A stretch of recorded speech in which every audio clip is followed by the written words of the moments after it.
2 for 3, and 2 runs scored. In the second game, the Wranglers won it 3-2, holding the Hooks to only 4 base hits. Brian Bass made a quick rehab start, going 2 innings, but Thad Markray went the next 4, allowing just 2 hits and 1 run for his second win. Nate Helsher closed it out, a perfect 7 for his second save. And Wichita won that ball game with 9 base hits, 2 from Chris Lebansky, 2 from Angel Sanchez. Sanchez also an RBI and a run scored. So the Hooks lost a full game and a half to the Midland Rockhounds in the standings yesterday. Midland beat Springfield 4-3. Kurt Suzuki leading the way with 2 hits and a couple of runs scored. He hit his 12th double of the year and also hit his 4th home run of the season. Jared Burton picked up the win in relief, facing just 2 batters for his 4th win. Marcus McBeth struck out 2 in the 9th, saving his 3rd. Springfield took the loss. It was Justin Garza falling to 0-1. And so you had Corpus Christi losing that game and a half to Midland. The Rockhounds picking up to just 1.5 games behind Corpus Christi in the South. Meanwhile, Springfield still 1 game in front of Tulsa as the San Antonio Missions beat the Drillers by a 2-1 final score. Missions won their second game over the last 2 weeks with just 1 base hit. It's the second time the Missions have won a game with 1 hit. And Tulsa helped them out, committing 3 errors in the ballgame. Steven Register pitched outstanding for Tulsa, giving up just the 1 hit in 8 innings, both runs unearned, and Register picking up his first complete game of the year. Travis Blackley went 6 innings for the victory, allowing 6 hits and a run, struck out 4. Blackley 5-3 for the Missions. Tim Flannery, a 3-inning save, his first save of the year. Denny Boucher driving in, Sebastian Boucher driving in both runs for the Missions with a sacrifice fly and an RBI ground out. So the Missions picked up their 20th win, sending Tulsa to 31-22, and the Drillers remaining 1 game in back of first place Springfield. Ball games tonight in the Texas League. They are all starting at either 7 o'clock or 7:05. It is Corpus Christi at Wichita, 7 o'clock start time. Chance Douglas pitching for the Hooks, a record of 3-1. Junior Herndon pitching for the Wranglers, his record 4-2. Midland hosting Springfield, 7 o'clock first pitch. Stu Pomerantz on the mound for the Cardinals, looking for his 7th win. He took his first loss of the last time out against Thomas Diamond, who's pitching against the Travs today for Frisco. 7:05 first pitch at San Antonio as the Tulsa Drillers send hard-throwing righty Juan Murillo with a 4-2 record against an unnamed San Antonio pitcher. We'll keep you updated on all of those games as we get throughout our broadcast today on the Southwest Airlines Texas League scoreboard. And now for a look at the Angels Farm Report, brought to you by AgPro of Central Arkansas, located in Pine Bluff, Maumelle, Stuttgart, in England. AgPro is proud to feature outstanding John Deere products, and you can pick up demo some of John Deere's best equipment by going online to agprocompanies.com. Irvin Santana had a tough start yesterday, giving up 3 runs in the first inning. Went on to pitch 7 innings, allowing just 4 runs, 3 of them earned on 9 hits. But the Minnesota Twins hard-throwing young righty Francisco Liriano held the Angels to just 1 hit over 6 innings for his 4th straight win of the year. Santana took the loss 4-3, and Minnesota beat the Angels by a 7-1 final score. Angels only collecting 3 base hits in the loss. And that loss to the Twins falls the Angels to 23-30. They're 5 games in backup division, leading Texas heading into tonight's game, also against Minnesota. And the Angels, the Angels are off today. They're not playing Minnesota today. It's a Thursday off day for the Angels. Tomorrow, the Angels will be visiting Cleveland. Jared Weaver will make his 2nd start after pitching 7 shutout innings against the Orioles in his previous outing for his first Major League win and his first Major League game. Cleveland will send Jason Johnson to the hill with a 3-4 record. Again, that is tomorrow at Jacobs Field in Cleveland. Across the rest of the Angels minor league system, checking out how the AAA affiliate is doing. The Salt Lake Bees, 31-21. They won their 2nd straight yesterday. They defeated the Tacoma Rainiers 12-4. Steven Shell picking up his 2nd victory against 2 losses. And tonight, Salt Lake hosting Tacoma, 8 o'clock first pitch. Salt Lake has the best record in the Angels minor league system, 31-21, 3 games ahead of Portland for first in the PCL North. California League action yesterday. Rancho Cucamonga was shut out 1-0 by Lancaster, and Jose Arredondo took the loss, falling to 3-3. The Quakes 26-27, 6.5 games out.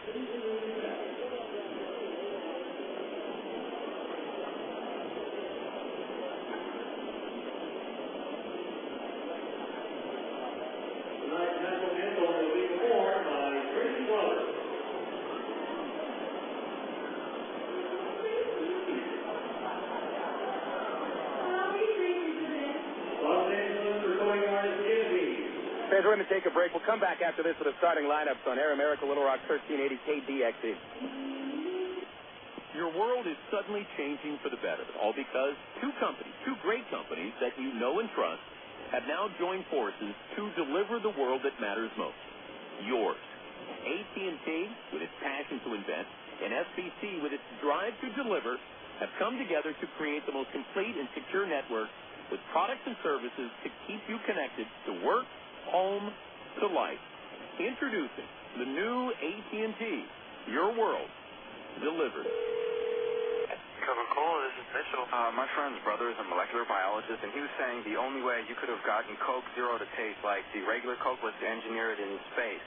I would not. No, but think about the whole zero factor, like zero gravity. It makes perfect sense. Zero is for the 0 calories. Just stop pretending that you don't engineer Coke Zero in space. Can you do that? I wish I could speculate on that, sir. The next launch. I just want the time for the next launch. Coca-Cola Zero. Real Coke taste. 0 calories. Quitting smoking is hard, and it's even harder to do it alone. The good news is there is help. Just call the SOS Quit line. 1-866-NOW-QUIT. They'll give you the information and program you need to get free of tobacco. And the service is free, too. Try it. Call 1-866-NOW-QUIT and start to get free. I promise, it's a great feeling. 1-866-NOW-QUIT. Call today. You're listening to Arkansas Travelers Baseball. Ready, Set. Go.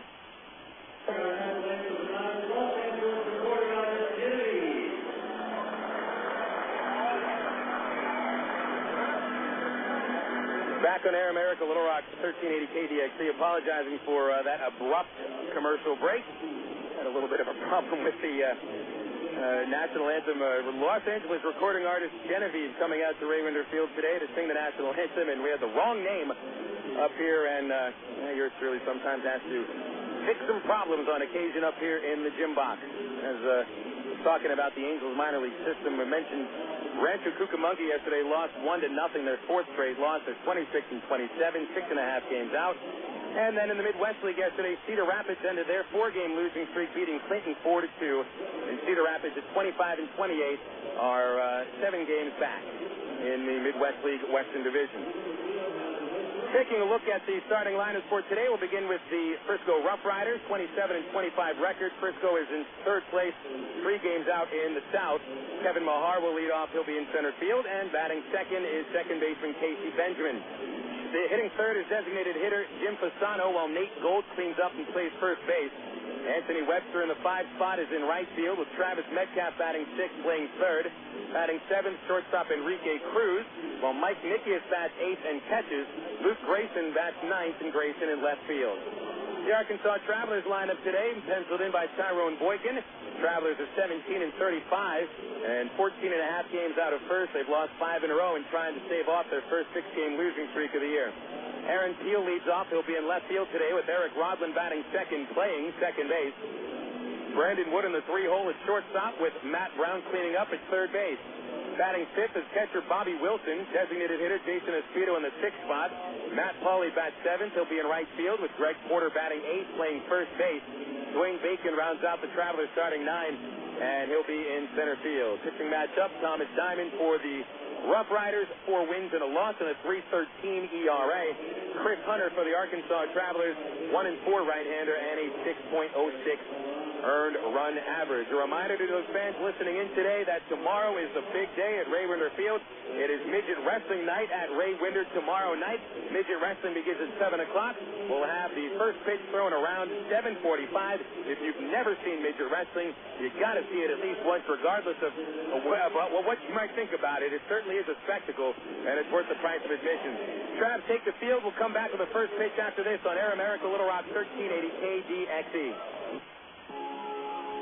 Sid Gutierrez had a childhood much like you'd expect growing up in 1960s New Mexico. A lot of sun, a lot of sky, and a lot of dreams about what you might be when you grow up. After school, many of Sid's friends went on to work for local factories and businesses. Some moved away, but none moved as far away as Sid. Sid Gutierrez is recognized as the first Hispanic to pilot a space shuttle, and he's a member of the International Space Hall of Fame. But before he went into space, he went to Webster University. I'm Bob Costas, member of the board of Webster University. All Webster campuses around the world share the same belief. Education is more than just a degree. It's real knowledge for real-world success.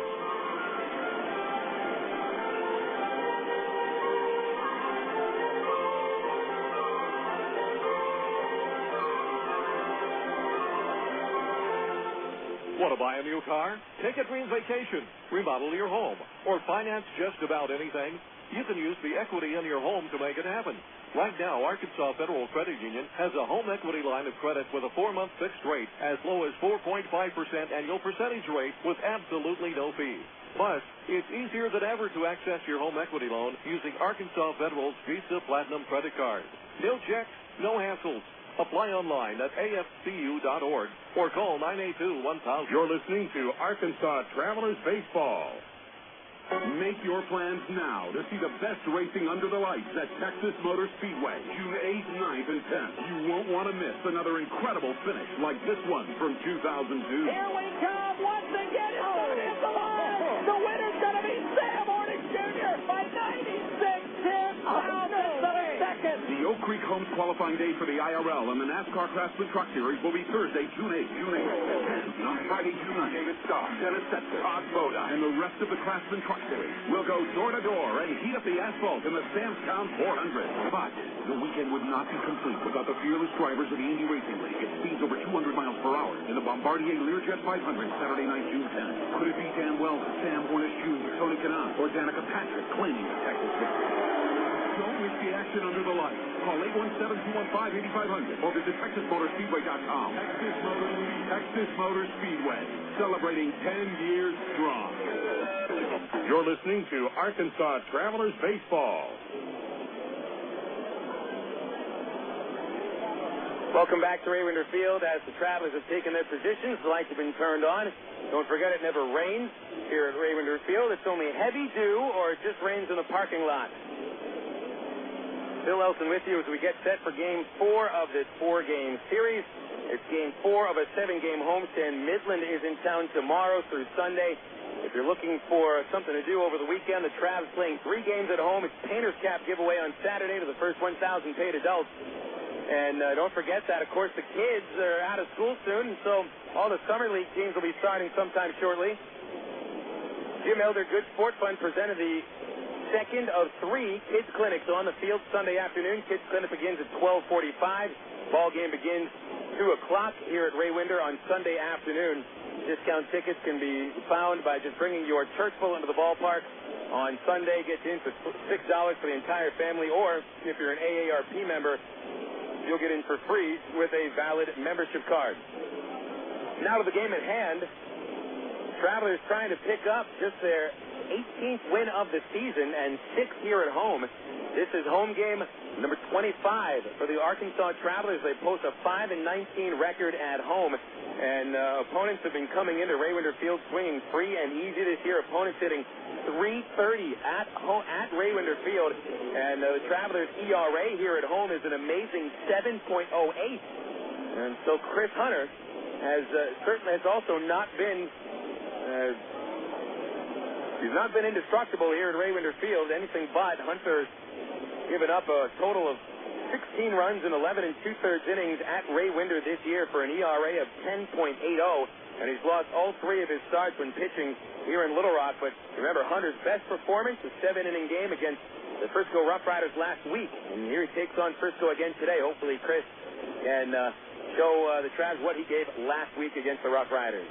First pitch of the game at 7:12, and it's over the plate for a strike against Kevin Mahar, right-hand batter, followed by Casey Benjamin and Jim Fasano.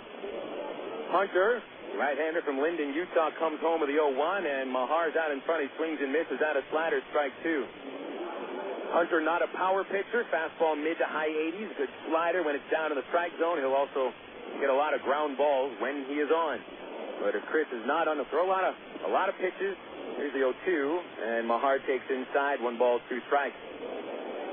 When Chris was on last week, he threw a lot of strikes, kept the ball down, and really attacked the strike zone, even pounded it inside against Frisco. Here's the 1-2 pitch to Mahar. He swings and breaks his bat, a soft line drive into right field for a base hit. And that just seems to be the way things have gone. Even though Hunter made a nice pitch, broke Mahar's bat, Mahar still gets the base hit into right field. Nothing else Chris could have done about that, and so Mahar aboard with his 7th hit of the series to bring up Casey Benjamin. We only saw Benjamin in Game 2 of the doubleheader on Tuesday, and he hit his first home run of the year. Finished 2 for 5 with that home run and a double. .323 average. Benjamin a lefty. Matt Brown, the Traveler third baseman, plays off the line by about 15 steps and even with the base. Hunter sets, kicks, and deals. And Benjamin will take a high fastball, and it's 1-0. Jim Fasano into the on-deck circle for the RoughRiders. Frisco batting .276 as a team all season. Throw over to first base, not in time. Mahar is back. But against the Travelers, Frisco hitting .365 in 6 games. They've hit 9 home runs against Arkansas, including Benjamin's first of the year on Tuesday. The 1-0 count to Benjamin with Mahar at first. Here's a pitch from Hunter.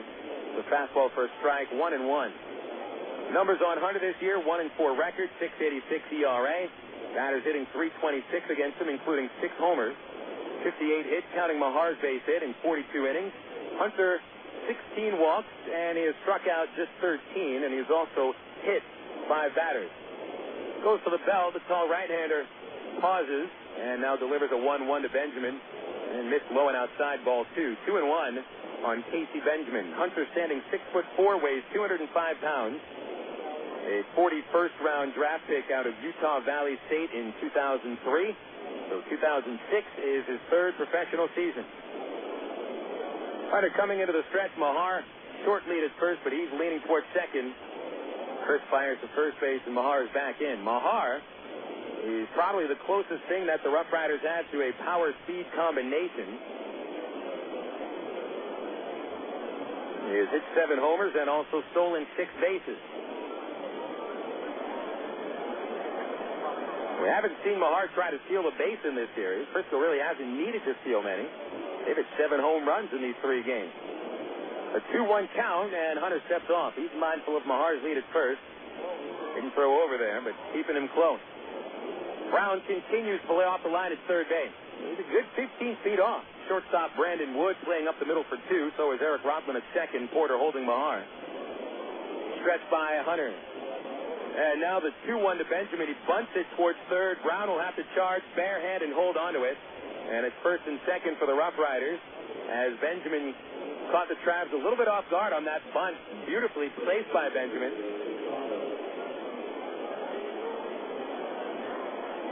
With Brown not playing in and behind the foul and behind the line at third by about a couple of steps, Benjamin just laid that down, and as long as it didn't go foul and not close to the pitcher's mound, it would have been an easy base hit, and Brown did the smart play by grabbing it and holding on and not risking the throw. So you got first and second for the RoughRiders and nobody out. Frisco scored 3 times in the first inning yesterday. In Game 2 of Tuesday's doubleheader, they scored 4 times in the first inning. Here's Jim Fasano on an 8-game hit streak. Big lefty, and Hunter comes home. Change up low and away, ball 1. Fasano batting .297 this year, 3 homers, 19 RBIs. Playing in his 30th game at Double-A. He started the season at Single-A Bakersfield. Big lefty crowds the plate, standing deep in the box. Hunter giving a look at second base, now comes home and misses down and away again, ball 2. 2-0 on Fasano. We're just underway, top of the first. Rain has passed through central Arkansas, and we should have clear skies, or at least not too much of a chance of rain for the rest of the night. A little pop-up here and there across the state, but it's scattered. Dangerous 2-0 count on Fasano. Nate Gold on deck. Here's the pitch. Swing and a line drive in the center for a base hit. Dwayne Bacon charges, picks it up clean, and they'll hold Mahar at third base. So it's bases loaded, no outs for the cleanup batter after 3 straight singles by the Frisco RoughRiders' top 3 batters.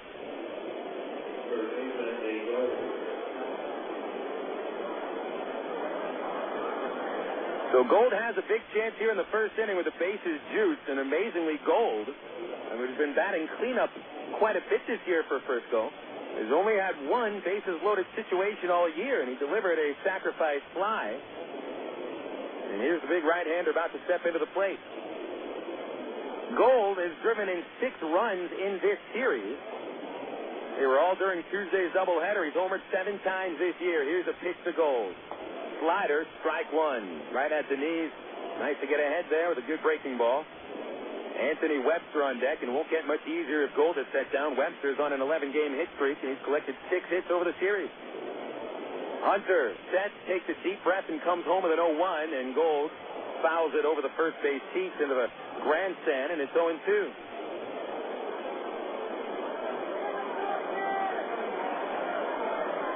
Two big strikes there for Chris Hunter to get ahead of Gold.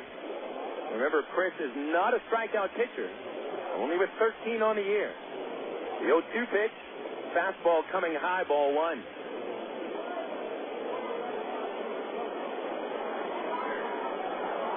Hunter facing the bases loaded for the 7th time this year. Batters 2 for 6 against him. Nobody out, bases juice. Here's the 1-2. Gold will take strike 3, a slider on the outside corner. Shows his disagreement with the plate umpire, but walks right by the unnamed home plate ump, and Hunter striking out his 14th of the season for the first out of the game. Nice breaking ball. Whether or not it was on the outside corner or not, that was really too close to take with a bases-loaded situation and a 2-strike count. Anthony Webster stepping in. Webster has really turned things around during the month of May. Webster batted .400, 40 hits and 100 at-bats. Left-hander out in front of a slider, swings and misses, and Hunter gets ahead 0-1. Webster capped his month of May with 3 hits yesterday, including a double and his 4th home run of the year.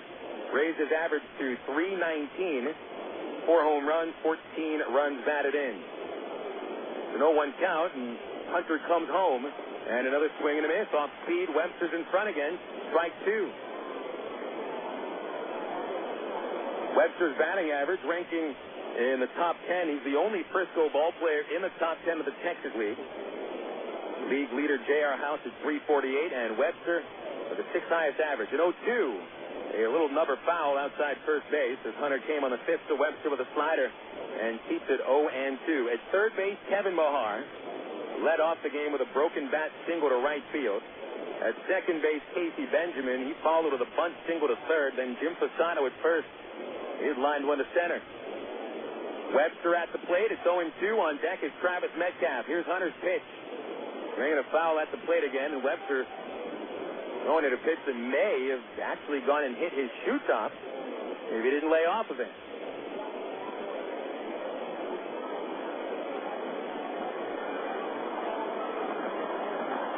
Hunter trying to keep the Travs from trailing before they even take the bat, as they have reached the last 2 games and have not been able to rebound. 0-2 count, and another pitch to Webster. Outside, a fastball, and that's ball 1.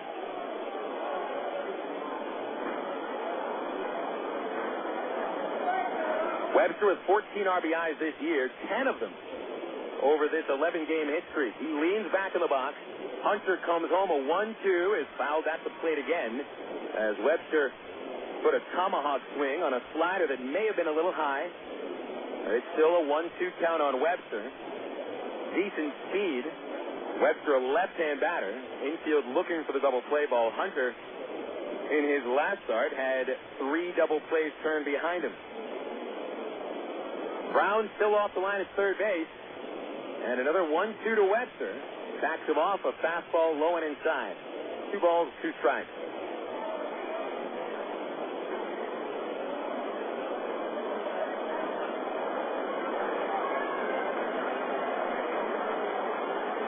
Hunter kicks, 2-2, line drive to right field and deep. It's over the head of Matt Pauley. It hits the warning track. Here comes Mahar and Benjamin. Fasano will hold up at third base on a 2-run double by Anthony Webster. And Frisco grabs the lead in the first inning for the 3rd straight game. So Webster continues to pound the ball. That is base hit number 19 over a 12-game hitting streak. And the 4th base hit of the inning against Chris Hunter makes it 2-0 Frisco. Ken Patterson emerges from the dugout, and he will visit Chris Hunter on the mound. Yesterday it was Rafael Rodriguez who allowed hits to 5 of the first 6 batters he faced. The day before it was Michel Samardo gave up hits to 6 of the first 7 batters that he faced. This is certainly a pattern and a dangerous pattern that Travelers starting pitchers have fallen into over the past month. As each time the Travs come to the plate, more often than not it seems recently, Travs already find themselves trailing and deep in a hole. Patterson leaves the hill. Travs skipper Ty Boyk into the dugout trying to rally the troops, clapping his hands, trying to stay optimistic, but it's been tough to be optimistic during this 2006 season. Infield will play back with men at second and third. They'll allow a run on a Travis Metcalf ground ball. Hunter needs a pop-up. Here's his pitch to the righty. Metcalf takes low, a slider, ball 1. Metcalf hit 1 of 3 Frisco home runs yesterday. It was a 2-run shot in the 8th inning off Bill Edwards, 4th of the year. Metcalf hitting .239, 4 home runs, and 15 runs batted in. Here's the 1-0. A strike on the outside corner, 1 ball, 1 strike. Third base, Fasano. Second base, Webster. Webster now with 8 doubles and 16 RBIs on the year. Metcalf, big right-hander, crowded the plate a little. Here's the 1-1, and it's bouncing into the dirt away from Bobby Wilson off to the left. Fasano comes home from third on a wild pitch. Webster to third base. You can already hear some boo birds coming out at Raywinder Field. 3-0 Frisco. Hunter throwing just his second wild pitch of the season, but bad timing for that one. Threw that slider into the dirt, and Wilson couldn't block it because it hit the plate. Infield comes up now to try to keep it from a 4-0 deficit if Metcalf hits a ground ball. A 2-1 pitch, swing, and a fly ball down the right field line, very high, giving chase. Pauly into foul territory, can't make the catch as it's just out of reach. It bounced out of the Arkansas bullpen, and it'll be a 2-strike count to Metcalf. 2 balls, 2 strikes. Good effort by Pauly. I mean, even though the Travs yesterday gave up 17 base hits, the Travelers' defense saved at least 3 other hits. Dwayne Bacon made a spectacular catch in center field against the wall, crashing into the batter's eye. Brandon Wood had a fantastic play deep in the hole at shortstop, and Eric Rodman had 2 diving plays in the 7th inning. So Frisco yesterday, 17 hits. Without the defense, the Travs showed Frisco would have had 21. And Pauly gave all-out effort there trying to save another hit. It's 2-2 to Metcalf. Hunter delivers and almost hit him with a fastball inside, making it a full count.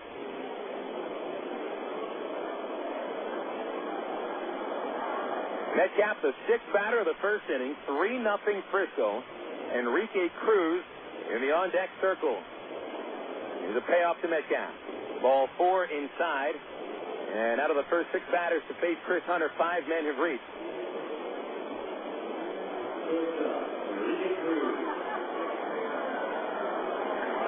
Walk number 17 allowed by Hunter this year. Cruz steps in. This is a disastrous first inning. The wrong day to have an inning like this. This seems to be just another day for the 2006 Arkansas Travelers of the highest ERA of any team above single A. Cruz, a right-hand batter, hitting .304, pitch on the way. Check swing. They'll appeal. It was low. Did he go? First base umpire said yes, so a strike on Cruz makes it 0-1. First and third for the RoughRiders. Cruz batting 7th for the first time against the Travs. He's usually in a 2-hole. 2 for 5 yesterday, and 4 for 9 in the series. Hunter needs a ground ball to get a double play. The 0-1. There's a fastball riding in. 1 ball, 1 strike on Cruz. Hunter, a ground ball pitcher when he's on. Right now, he's either missing too low or coming with a strike that's either belt high or just above the belt. A 1-1 pitch. Cruz swings and taps it foul. It'll dribble along to the third base seats, and it's strike 2 on the 7-hitting shortstop of the Frisco RoughRiders. Cruz in only his 14th game as a Texas Rangers farmhand. He'd been traded by the Brewers just about a month ago, a little less than a month ago. The Cruz has played most of his games against the Travs. Hunter ready, and the 1-2 pitch. Hit deep to left field down the foul line. Giving a chase is Aaron Peel. Can't get there. Hits the warning track. Webster scores from third. That makes it 4-0. Metcalf rounding third. Brandon Wood cutoff throw is not in time and offline. 5-0 RoughRiders. Cruz holding at second base with a 2-run double.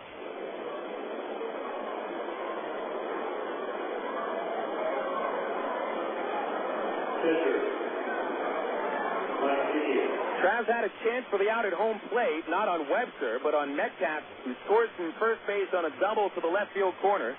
Cruz's 4th double of the year, RBIs 6 and 7, and Miguel González is warming up in the Arkansas bullpen. 5-0 Frisco. For those of you who read the Arkansas Democrat-Gazette sports section today, and I was going to save this until later, but it's 5-0 and the Travs haven't even grabbed a bat yet. Travs general manager Bill Valentine vented his frustrations in the paper late last night to beat writer Todd Schraub about the Travs' inability to get out, and it just continues to pile and pile, run after run after run. Fans are getting frustrated. So is the management of the Arkansas Travelers as Mike Nickeas takes low and outside for a ball. So you have to remember one thing. I don't think anybody is more frustrated than those guys in the dugout who are the ones taking all of the heat. Every single pitcher in that bullpen, every single pitcher in that dugout, they've got to be more frustrated than anybody else. Nickeas takes outside, and it's 2-0. Remember, baseball players, regardless of what kind of success they've had, they're proud. They deserve to be proud, even though they've not played in the major leagues yet. This is Double-A, and it takes a lot to get to this level. And although the Travs pitching staff is wearing it, it's hurting the pride a little bit. A 2-0 pitch riding inside ball 3. And another thing you have to remember, manager Tyrone Boykin cannot do anything about this. It is not Ty Boykin who is giving up 5 runs routinely. He can just put the pitchers out there, and no matter what move Ty has made this season, everything seems to backfire. Maybe just doesn't quite have the horses. 3-0 to Nickeas. A called strike makes it 3-1. Hunter last year had a 5.11 ERA at Rancho Cucamonga. The Angels sent him up to AAA. He had a 5.86 earned run average. Starting this year in the Arkansas rotation, he's had 1 good start out of 9. The 3-1 pitch outside, ball 4. Second walk of the inning, and here comes the 9th batter, and I think that is going to be it for Chris Hunter. It is. Tyrone Boykin has seen enough. He's going out, and he's got a quick hook today. He's going to the bullpen. Miguel González already sprinting off the mound. What a disastrous performance here by Chris Hunter. Started today with a 6.86 earned run average, and unfortunately for Chris, that ERA is going to go about to 7.5. Chris Hunter, a very quiet, well-mannered, easygoing fellow. He works very hard. He's been trying as much as he can. Just does not have it today, so Hunter only able to retire 1 batter out of 8 men faced, and already we've got a call to the bullpen brought to you by the new AT&T. Talk, surf, watch, go, and save. Do it all and get it all with services from the new AT&T. Your world delivered. We'll take a 60-second break and return on Air America Little Rock 1380 KDXE. Kirk Woolsey, we happen to know that you are the world's worst backseat driver, which means, Kirk, that you like to be in control. So check out ATT.com. You can see all our best deals, like 12 months of true high-speed internet for just $12.99 a month when you order online. If you switch from your old cable company, you can get 3 months free. And with AT&T Account Manager, you can see your account activity, add services, and pay your bills online, all in one place. So that's Kirk's world. For everybody who's not Kirk, if ATT.com can deliver online control to him, it can do the same for you. Switch to the new AT&T at ATT.com, and you'll be in the driver's seat, as long as you're not riding with Kirk. SBC is now the new AT&T. The new AT&T, your world, delivered. Taxes, other charges, and federal universal service cost recovery fiesta. High-speed internet no credit applied after 3 months paid service and excludes FUSF cost recovery and other fees. For details of additional charges, restrictions, and requirements, call 1-866-416-6471 toll-free or visit att.com/offer details. Not available in all areas.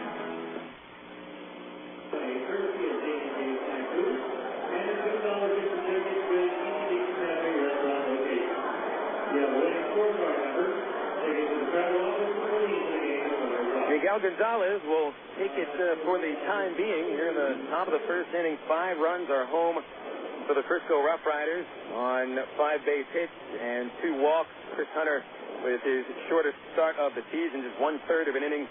Luke Grayson steps in against the Travs right-handed reliever. González, 6'1", 165 pounds. And he'll check second. That's Enrique Cruz at second base. Mike Nickeas at first. And González goes to a curveball and gets it over for a strike. Miguel appearing in his 6th game as a Trav Owen relief. An 0-1 to Grayson, hitting .238. The pitch, a fastball fouled back, strike 2. González, no decisions, no saves, but he's been dependable in 5 games with a .225 ERA, holding opponents to a .214 batting average. 3 walks, 6 strikeouts, 6 hits in 8 innings pitched.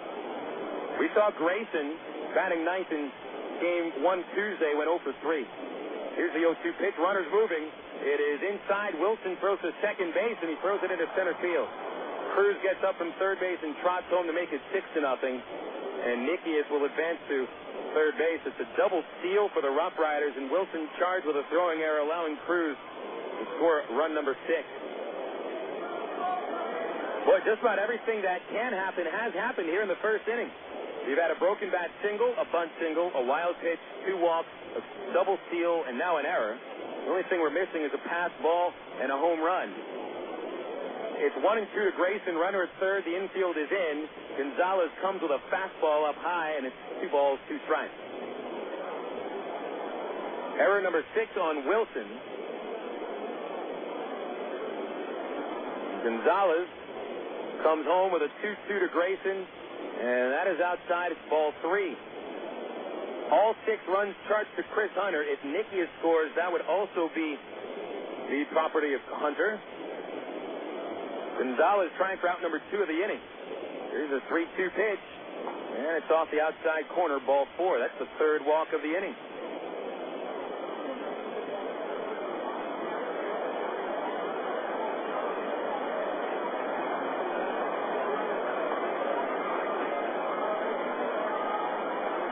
Frisco backs around in, let's see here, 22 minutes. It took the RoughRiders 22 minutes to send 9 men to the plate. Here's the 10th. Kevin Mahar started this game with a broken bat single to right field, and that pretty much set the tone for this one. First and third, 1 out, and a fastball coming inside from González, 1-0. At this rate, it is a guarantee that is going to be another game where the Travelers are allowed 10 or more runs. They've already given up 7 games of 10 or more runs over the last 22. The 1-0 to Mahar, a strike on the inside corner, and it's 1-1.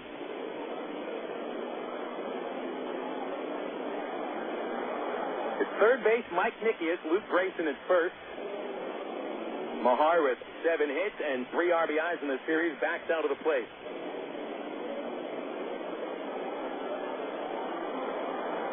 Not a bad crowd on hand here tonight for a Thursday.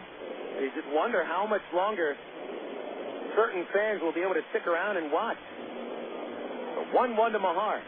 Fastball, a strike at the knees. He tried to jackknife out of the way of a pitch that was at least 1.5 feet away from his belt buckle. 1-2 to count. Bill Valentine had mentioned that there were hardcore Traveler fans that have been season ticket holders for years, that when they left the ballpark yesterday said it would be a while until they came back. And they certainly have the right to voice their opinion that way. González stepped off. Yes, minor league baseball is about fun. It's about giveaways. It's about cheap beer. It's about kids running the bases. But to a lot of people, it's also about watching winning baseball, and they won't come out if they're not going to get a chance to see any. Mahar grounds slowly to second. Rodland tries to start the double play. Out at second, over to first. Woods throw just a little too late. Mahar beats out that fielder's choice to make it 7-0 with Nickeas coming home to score from third base. All 7 runs charged to Chris Hunter. As of now, 6 of them earned. Mahar, given credit for an RBI, his 20th of the year. That was a close call at first base. It was a bouncing ball, not a hard-hit roller to second. Rodland took a chance of trying to turn 2, made sure to get out at second base. Wood's throw was right on the money, but just a little too late. So here's Casey Benjamin, the 11th batter of the first for the RoughRiders. They put up 7 runs. The pitch is popped out of play on the third base side, strike 1. This is the biggest first inning against the Travs this year. Earlier this year, Jesse Smith had allowed a 6-run inning in April against Wichita, but that was a game where the Travs came back and won 11-10. Do they have enough to come back by 7 here in the first inning? Well, we're going to find out.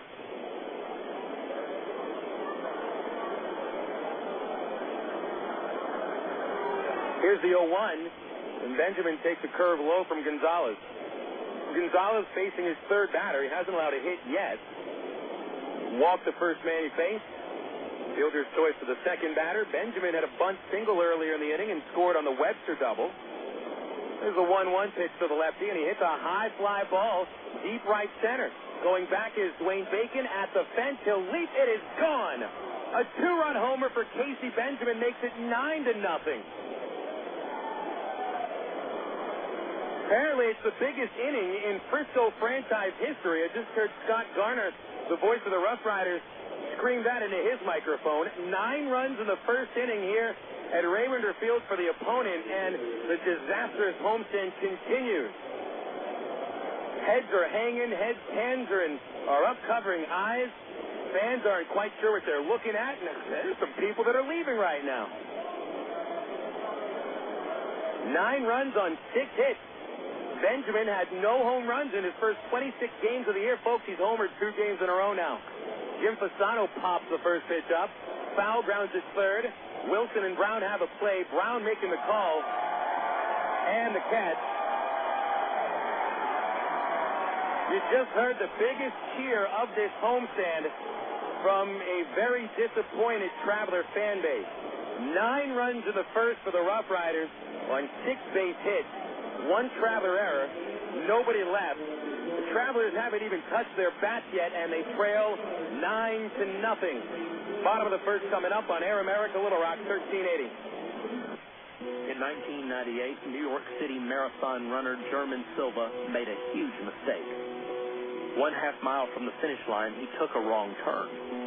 When he heard yells from the crowd and saw the looks on their faces, he realized his mistake. He immediately turned around, but the error cost him a crucial 15 seconds. His only hope for winning now was to sprint to make up for lost distance. Did he have the energy? Could he do it? He later said, "Too much work had gone into this race. I had to fight it out." He was able to make up the lost distance and finish first in his division, but only because he refused to allow a wrong turn to knock him out of his quest for the prize. I'm Mark Evans, pastor of the church at Rock Creek. You know, there are times in life when we make a wrong turn. But when we discover that it was a wrong turn, the wise person changes direction. Cotton candy here. Get your cod. Any peanuts? No. Hot dog? Slushies? Nada. Camel corn? No. Can I get something other than cotton candy? Pink a blue, mister. Pink a blue. Variety is a good thing, especially when it comes to orthopedic services. That's why Baptist Health in Ortho, Arkansas provide the most comprehensive orthopedic care the state has to offer. From outpatient procedures to rehabilitation and prevention. To reach a specialist or for more information, call Baptist Health Healthline at 227-8478 and get back to the things you love. Actually, I do have peanuts. Really? Nah, just kidding. You're listening to Arkansas Travelers Baseball. Boy, Thomas Diamond must feel he's died and went to heaven before he even throws a pitch. He has handed the keys to a 9-run lead. As the Frisco RoughRiders just finished the biggest inning in their franchise history. Frisco's been around as a Texas League franchise since 2003. They've been to the Texas League Championship Series twice, winning it in 2004. And yet, this day, June 1st, 2006, the Frisco RoughRiders have the biggest inning in the 4-year history of their franchise. And at least they got it out of the way in the first inning to put all doubts to this game away. Aaron Peel leads off the first for the Travs. Thomas Diamond fires low for a ball.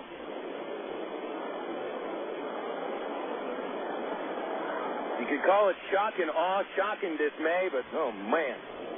1-0 to Peel. A strike on the inside corner, 1-1. Peel, Rodlin, and Wood here in the first inning. Let's see how Diamond carries this lead if he throws a lot of strikes. The 1-1 to Peel. Swinging a fly ball and a deep left. That'll send Grayson back to the wall, and it's gone. Wow. Trav's answer with Peel hitting his 3rd home run of the year.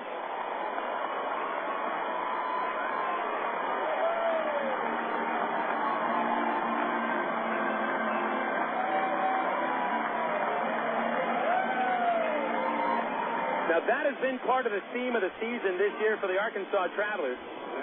A lot of times the Travs bats don't have enough to answer every time an opponent puts up a 6 or 7 run inning against Arkansas's pitching staff. Eric Roslin stands in and takes a high fastball. It's 1-0. But regardless of how the pitching staff has performed, these guys have come up and usually swing the bat and score some runs. A 1-0 to Roslin on the way. And then Diamond missing outside ball 2. Home run is 3 for Peel. And the 6th allowed by Diamond as he grooved the fastball right down the middle. 2-0 to Roslin. Wood on deck. Eric hitting .317, 2 homers, 21 driven in. Here's a pitch. Up high from Diamond, ball 3. Some pitchers don't like to go with a 9-run lead. Others like the thrill and the pressure of a 1-run game. But all the pressure is pretty much off by the time you got a 9-run lead before you throw a pitch. 3-0 to Roslin is high. And it's a walk on 4 pitches, allowing Wood to come up.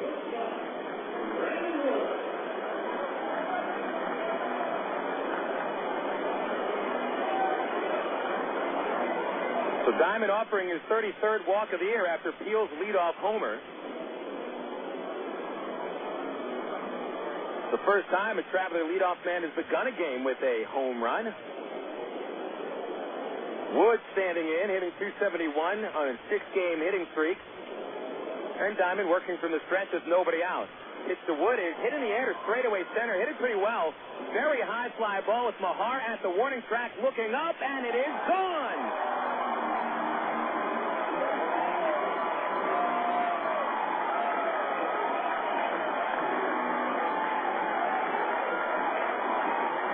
Second home run of the inning for the Arkansas Travelers. It's number 10 for Brandon Wood. Straight away center field. And the Travs have cut that deficit to 6 runs with nobody out in the first. You got to be kidding me. We've got 12 runs here in the first inning today. We're going to be here for 8 hours. This has the taste of Beaumont and El Paso back in 1981.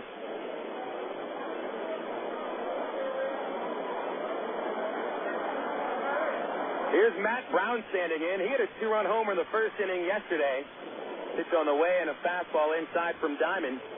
Diamond had given up just 3 homers over his first 9 starts of the year, but now he's given up 4 home runs in his last 6 innings pitched. He gave up 2 homers last time out in the 7-3 win over Springfield. Now 2 homers here in the first inning against Arkansas. A 1-0 to Brown. Fastball inside, and Diamond just doesn't have good location at all. 2-0 to count. Brown, a .288 average. The home run yesterday, his 7th. 23 runs batted in. 9-3 Frisco in the first. Got a barn burner. 2-0 pitch. Swinging a line drive to deep center. Mahar going back, and it's over his head. Extra bases for Brown. Touching first. He digs in for second and stops with a stand-up double.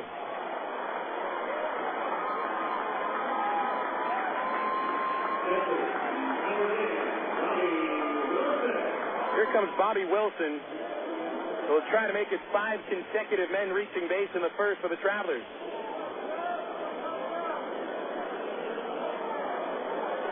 And Terry Clark making an appearance out of the Frisco dugout. The RoughRiders pitching coach is seeing one of the top prospects in the Rangers system get torched here in the first inning after his teammates handed him the keys to a 9-run lead. Aaron Steele began the first inning with a home run. Eric Roslin walked on 4 pitches, and Brandon Wood had 2 to first pitch homer to dead center. And then Matt Brown collects double number 13 for him.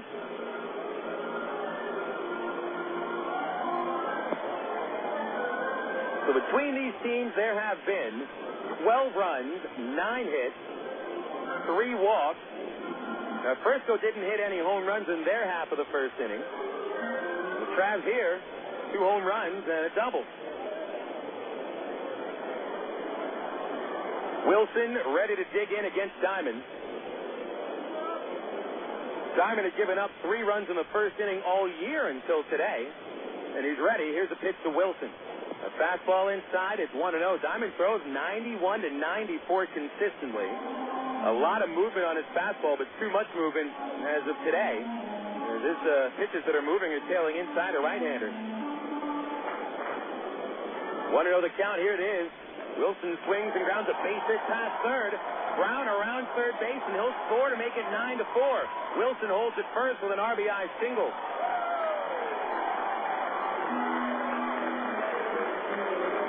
How about the Traveler batters?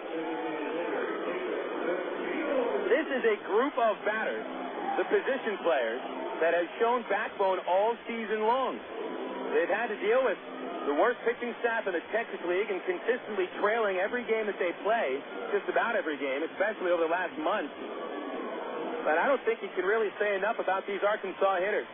I mean, in all honesty, I didn't think they'd be able to come back from down 9 before they even come to the plate, but who knows? It could happen. Jason Espino is at the plate. He was a perfect 4 for 4 with a 2-home run game last night. Left-hander. Here's a pitch. Slider hit him on the knee, and Espino gets first base. 6 straight men have reached for the Travs in the first inning to bring up Matt Pauley.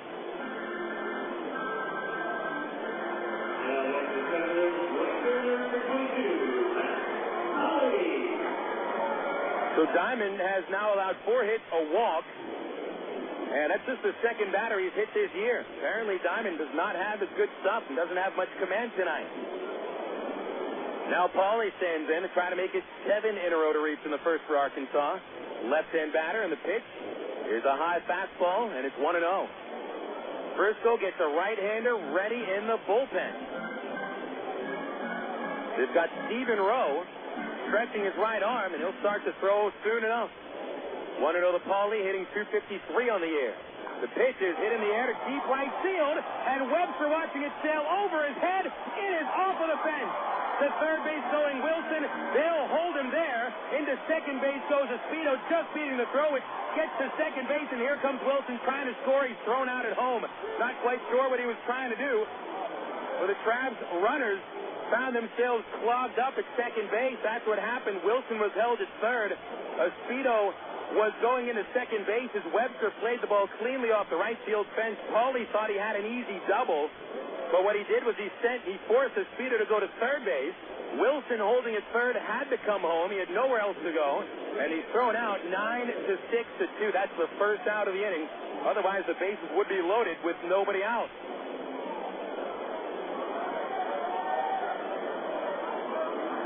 It'll be a double for Pauley. Espino at third base. Second and third for Greg Porter. And a pitch missing low from Diamond, ball 1. So Diamond still hasn't retired a batter. He gets sort of a lucky out at home plate. Porter hitting .286. The 1-0 pitch is low, ball 2.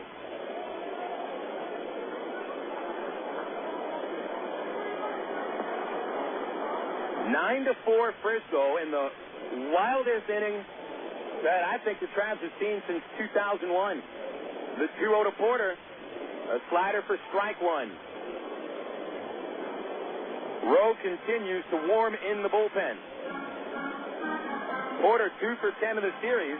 A base hit will cut this deficit to just 3 runs. Here's the 2-1 pitch. Foul ball down the left side into the patio. 2 balls, 2 strikes on Porter.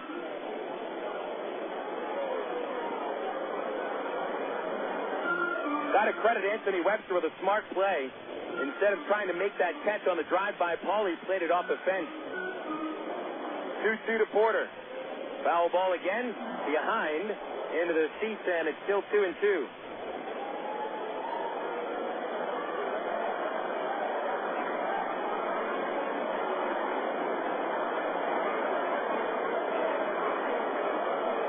Diamond eyeing the sign. Porter's driven in 23 on the year, but none in the series. 2-2 pitch. Swinging a ground ball up the middle. Benjamin can't stop it into center field. A base hit.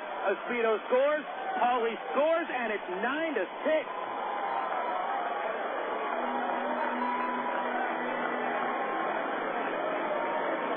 This is like a couple of heavyweights slugging themselves with uppercuts, right hooks, and no one playing defense.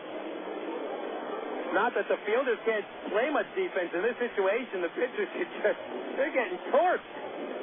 You got 15 runs and 12 hits between two teams. there's only been 4 outs recorded in this game.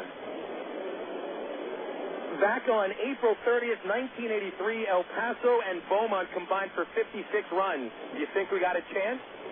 Dwayne Bacon takes a pitch up high, ball 1. That is the record for most runs in a game for any game in Texas League history, which the league dates back to 1888. At this rate, we're at a record-breaking pace. It's 1-0 to Bacon. The pitch fouled off into the third base section. It was 1 ball, 1 strike. Bacon, the 9th batter to come to the plate in the first inning.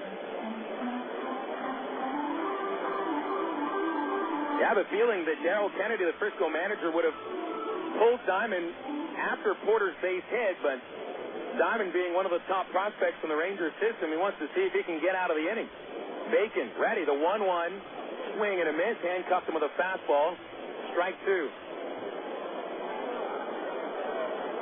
So Porter's 2-run single, driving in Espedo and Pauly. That's 25 RBIs on the year for Porter. 6 runs on 6 hits, including 2 home runs in the inning for the Travelers. A 1-2 to Bacon, fastball foul ball as he tried to lean back from a pitch that came up at his chin. But as Dwayne leaned back, the bat was more or less at his chest, and the ball went straight into it, and it was lined into the third base dugout. Still 1-2 to Bacon.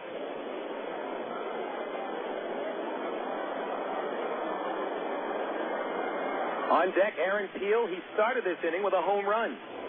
Diamond checked Porter at first. The 1-2 is inside. He almost threw it away.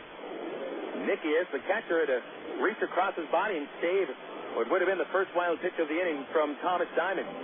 9 runs for Frisco on the top of the first. 6 runs for the Travs in the bottom half. There's only 1 out. Bacon, 2 for 9 in the series. 2-2 pitch, ground ball to second base. Benjamin tries to start 2. Cruz at second for the out. The relay, not in time. Bacon's good speed. He's able to beat out that fielder's choice. So the inning continues, and that'll bring Aaron Peel up.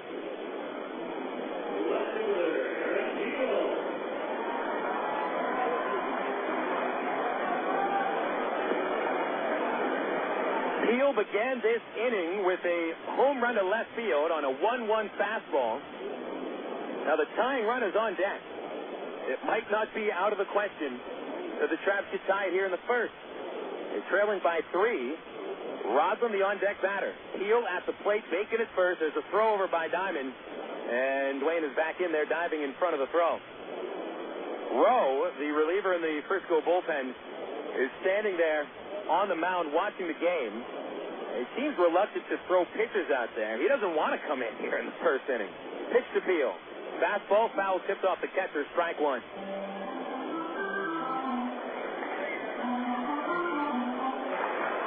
You got to give credit to both teams here, but the Travelers pitching staff has the highest ERA above single A. The Frisco RoughRiders, they come in with the second lowest ERA in the Texas League. It's 3.86. An 0-1 to Peel. Breaking ball for a strike, 0-2. And then you tack on the fact that Diamond's 3.13 earned run average was the 5th lowest in the Texas League. I think that says that the Travs' first inning is a little bit more impressive than what Frisco has done.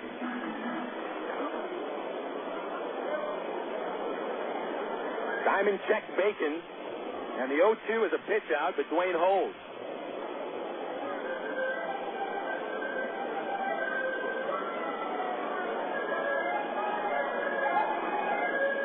Diamond, a first-round pick out of the University of New Orleans, 10th overall, selected in 2004. And this is the biggest road bump of his career, this first inning, the 1-2.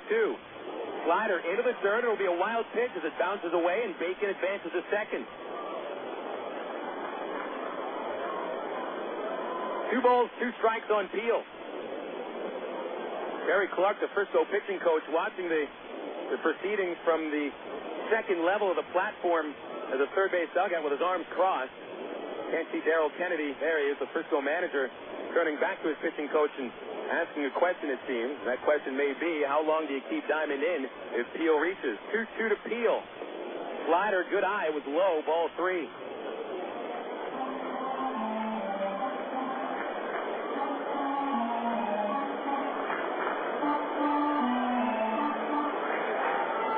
balls, 2 strikes on Peel. Diamond has hit a batter and walked another here in the first. Here's the payoff pitch. Peel swings and misses on a slider, and this first inning comes to a close. What an inning! 6 runs on 6 hits for the Travs. 1 man left. These teams combined in the first inning for 6 outs, 15 runs, 12 base hits. And we go into the second with Frisco leading 9-6 on Air America Little Rock, 1380 KZXE. Did you know that more than 250 Arkansans are currently awaiting an organ transplant? And did you know that every 16 minutes, a new name is added to the organ transplant waiting list? You can help to reduce these numbers by registering to become an organ donor. Call the Arkansas Regional Organ Recovery Agency at 866-660-5433 or visit the Aurora website at www.arora.org to learn more. Become an organ donor. Give hope. In today's busy world, who has time for questions? Where to go, how to get there, what to eat? With over 30 locations in central, north central, and northeast Arkansas, Double B's has the answers. Double B's makes it easy to stop in and get on with your day, wherever you are. Start your day with Double B's Coffee Cafe. Gourmet coffee, better than most coffee houses. Grab lunch on the go with delicious selections from Quiznos, Pizza Pro, Baskin-Robbins, Chester's Fried Chicken, or Subway. Clean your auto with a car wash. And all Double B's locations feature pay-at-the-pump technology, so you're back on the road in no time. Make the most of your time and stop worrying about life's little questions. We've got the answers at Double B's. Dr. Pepper, the taste of originality, Dr. Pepper. Salute individuality, Dr. Pepper. Do what you do, your moment has come. You're not like anyone, nothing better, Dr. Pepper. You're listening to Arkansas Travelers Baseball. Well, fans, hope you brought your hard helmet to listen to today's broadcast, wherever you may be, here in Central Arkansas or elsewhere online at minorleaguebaseball.com. Phil Elson with you for the biggest first inning in the history of the Travelers-Angels affiliation. I'm talking between the Travs and their opponent. 16 runs. Frisco has the 9-6 lead. Coming into the top of the second inning, Miguel González back on the hill. They'll be facing Nate Gold as 12 batters came to the plate of the first for the RoughRiders. González will start off with a breaking ball inside. It's 1-0. Gold was the first out of the first inning, called out on strikes against Chris Hunter. Here's González with a 1-0 pitch and a fastball right down the middle for strike 1. Gold, Webster, and Metcalf. González going to have to go for a while here. Rubber arm righty to the 1-1 pitch. A fastball for strike 2 on the inside corner. And Gold and the plate umpire disagreeing on the size of the strike zone today. How long can González go? He's got to get some outs. Here's the 1-2 to Gold. And he fouls it into the third base seat. The chopper into the second row.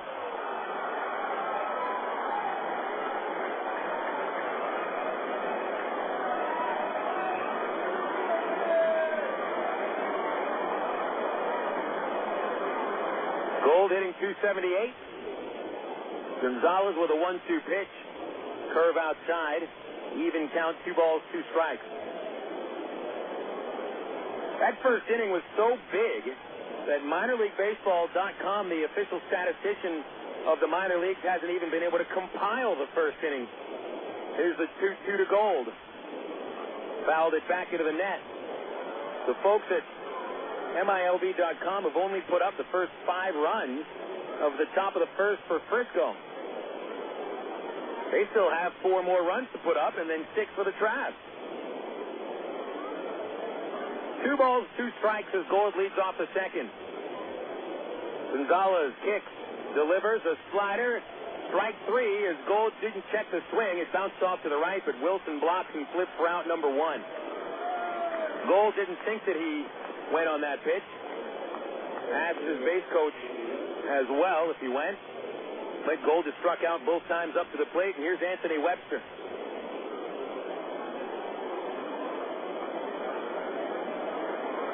And we're already past 8 o'clock. That first inning took darn near 40 minutes. In fact, I think it took 45 to 50 minutes. This game's going to go 5 hours. Pitch to Webster. Fastball up high, 1-0. Webster announcing his presence against the Travs. He is 7 for 9 in the series, including a 2-run double in the first inning. Here's a pitch. It's a soft fly ball in a shallow center. Dwayne Bacon coming in, sliding, and making a nice catch.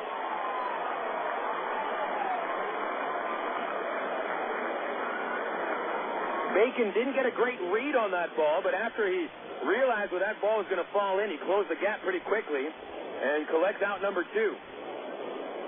Just the third time Webster has not reached base in this series in 10 at-bats. Now Travis Metcalf will step in, and González will try for a perfect inning. Metcalf walked in the first and scored.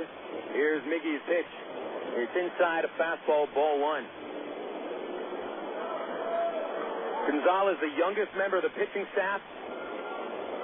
Miguel is just 21 years old. A 1-0 pitch.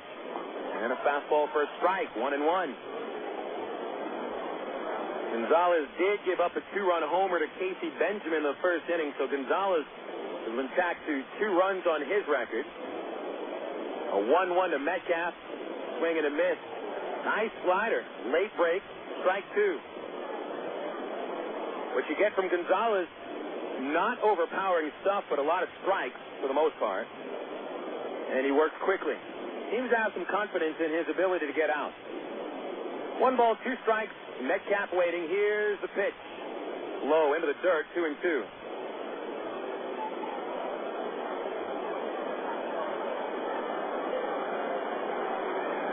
On deck, Enrique Cruz. He drove in a couple of runs with a double in the first.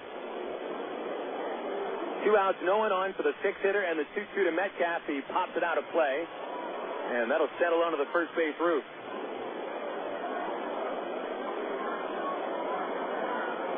I would love to see the looks on the faces of other fans across the Texas League who may be listening to various other Texas League broadcasts.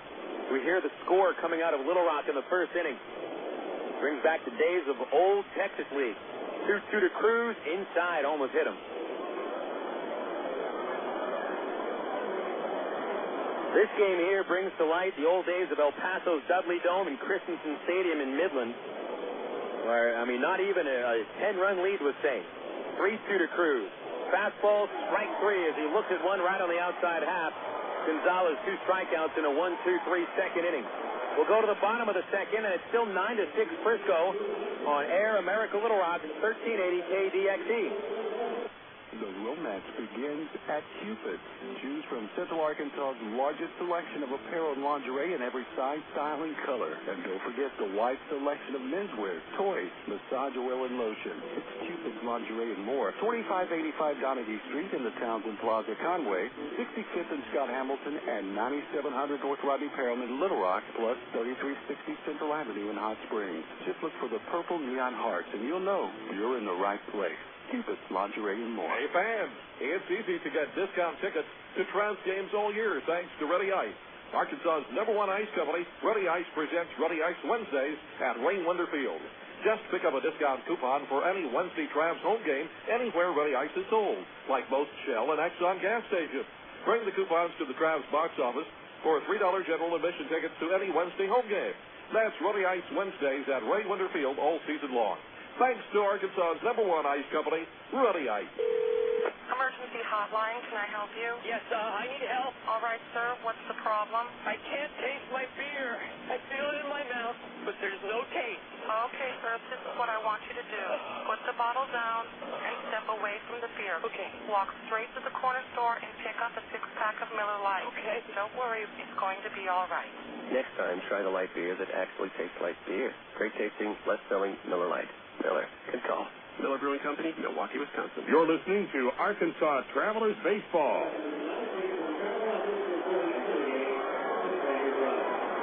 Back to Ray Winder Field, bottom of the second inning. Travelers have made up 6 runs of a 9-run deficit from the top of the first. Miguel González retired the side in order in the top of the second, bringing up Eric Rodland to lead off Arkansas' second inning. 9-6, Frisco leading. Thomas Diamond back on the hill. And he'll deliver to Rodland a high changeup 1-0. Got to be the worst inning of Diamond's 3-year professional career. He had a career ERA of 3.21 coming into this season. 1-0 to Rodland is outside ball 2.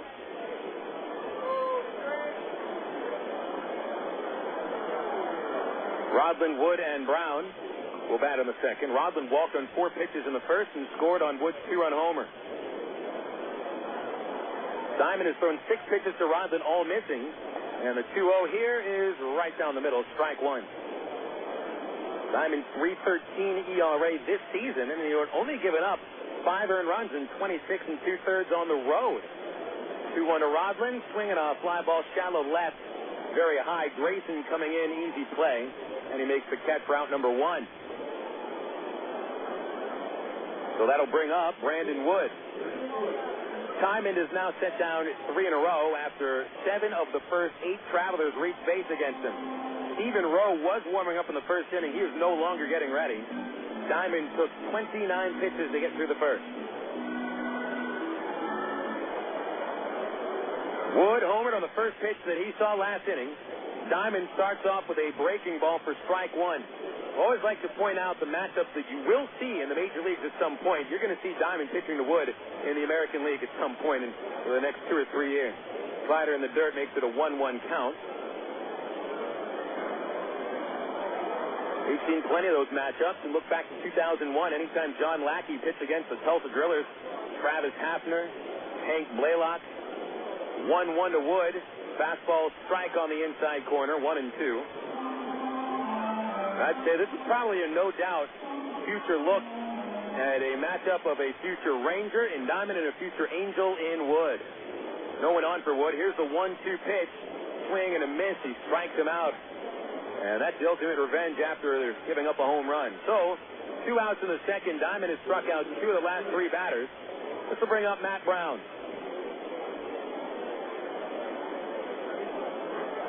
2 outs, no one on for Brown.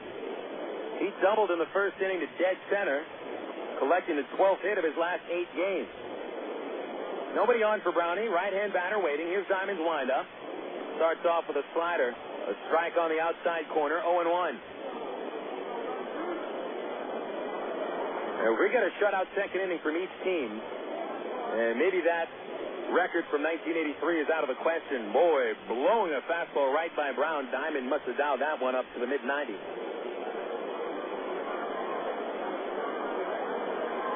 Diamond really able to rear back and get a little extra juice on the heat. 0-2 on Brown. Here's Diamond's delivery. Fastball tight. Ball 1. Diamond part of a very talented duo at the top of the Frisco pitching rotation along with John Danks.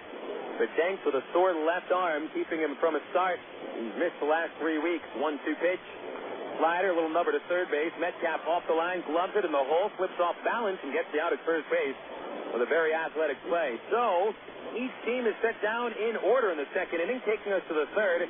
9-6 Frisco on Air America Little Rock, 1380 KDXE.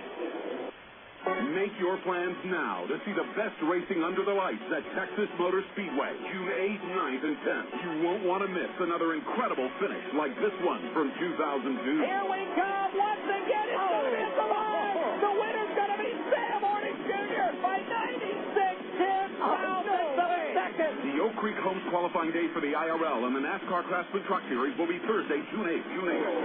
On Friday, June 9th, David Starr, Dennis Setzer, Todd Boda, and the rest of the Craftsman Truck Series will go door-to-door and heat up the asphalt in the Samstown 400. But the weekend would not be complete without the fearless drivers of the Indy Racing League. It speeds over 200 miles per hour in the Bombardier Learjet 500 Saturday night, June 10th. Could it be Dan Weldon, Sam Hornish Jr., Tony Kanaan, or Danica Patrick claiming the Texas victory? Don't miss the action under the lights. Call 817-215-8500 or visit TexasMotorspeedway.com. Texas Motor Speedway, celebrating 10 years strong. Do you have an interest in broadcasting, enjoy baseball, and are looking for a part-time job opportunity? Well, maybe we have what you're looking for. KDXE AM 1380 is the home for Arkansas Travelers baseball, and we need to add to our staff of board operators for Travelers games. Your responsibility will involve the process of putting Arkansas Travelers games on the air. The work schedule includes weeknights and weekends shared with other staff board operators. No experience in broadcasting is necessary, and learning our system for game broadcast is easy. If you're interested, give us a call at 501-221-1380. That's 501-221-1380. We are Air America Little Rock, 1380 KDXE, North Little Rock. Not much doing in the second inning after the biggest first inning that we've seen in 6 years on the radio here in Little Rock. Top of the third, 9-6 Frisco. Miguel González back on after retiring the last 4 batters in a row. González has gone 1 inning and 2/3, giving up 1 hit. It was a 2-run homer by Casey Benjamin. Bottom third of the order for the Riders in the third inning. Here's Enrique Cruz standing in. Cruz drove a 2-run double in the first, and here's González's first pitch. The fastball high and outside, 1-0.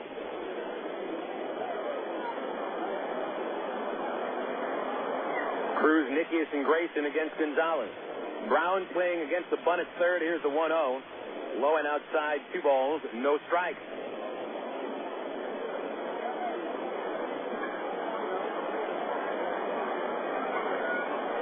Cruz with 5 hits in this series, 2 of them doubles. 2-0 pitch from Miggy is sent in the air to straightaway center field. Hit it pretty well. Dwayne Bacon back at the warning track with room, and he makes the catch. 1 away in the third.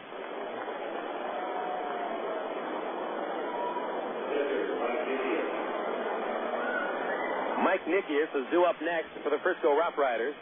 Nickeas walked on 5 pitches, the final batter that Chris Hunter faced in his third of an inning start. Nickeas would come home to score on the fielder's choice by Kevin Mahar.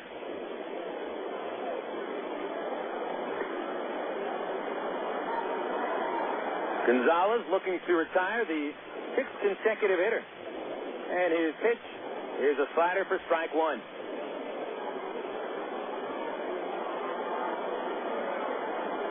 On deck, Luke Grayson. Nickeas 2 for 7 with Frisco. The 0-1, a strike on the inside corner.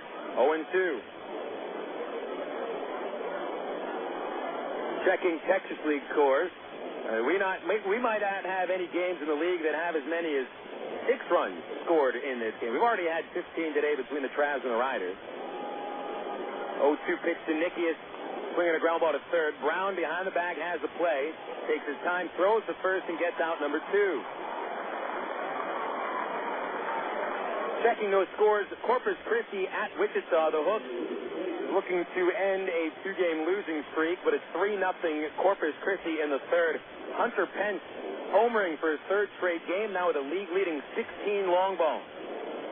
Springfield and Midland, 0-0 in the third. And San Antonio scores around to the bottom of the 4th to take a 1-0 lead over Tulsa. Number 9 batter Luke Grayson walks in the first.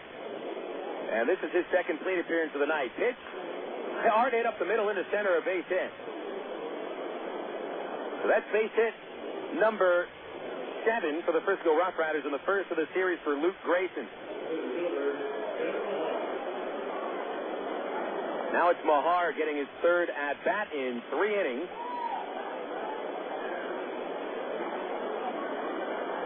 And that's the first man to reach for the RoughRiders after 6 in a row set down by González. Mahar started the game with a broken bat single to right, would score on the double by Webster. Mahar beat out a fielder's choice in the first inning also. To knock a run home, and he would also score on Benjamin's home run. First pitch, a strike, 0-1 with a good fastball. So Mahar already today, 2 runs scored, 1 RBI, and a base hit. 7 for 14 in the series. The 0-1 from González with Grayson trying for second, swinging a line drive to right. It's a base hit, cut off in the gap by Pauly. He throws to second base, keeping Mahar with a 2-out single.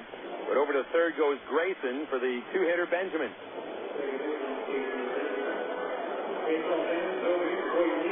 Benjamin had a rather odd first inning with a bunt single and a 2-run homer. And with those, that's pretty much the extremes if you're going to reach base. A bunt single that travels, maybe 15 feet, and a home run that went at least 370.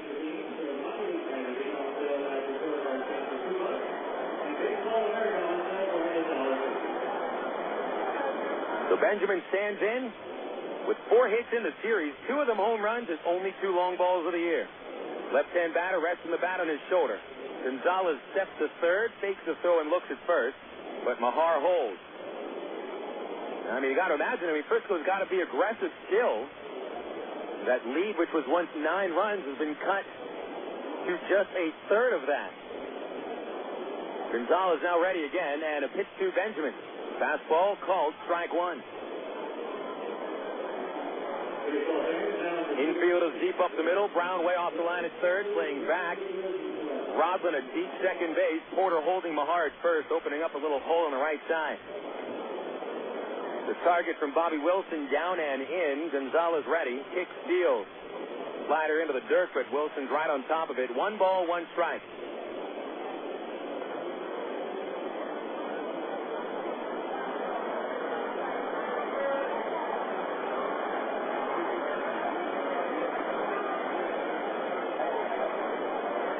González looking for his second scoreless inning in a row. 1-1 to Casey Benjamin. Fastball hit the other way down the left field line. Long run for Aaron Peel. He dives. It's past him. Here comes Grayson to score. Mahar around third. As he chugs home to the plate, he will score the second run on a double by Casey Benjamin. And Benjamin is 3 for 3 with 4 RBIs. The RoughRiders have now scored 11 runs. It's 11-6.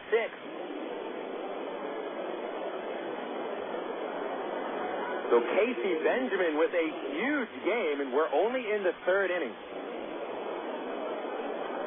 So 3 consecutive base hits after 2 outs were recorded. And Ken Patterson will visit the mound for a talk with Miguel González.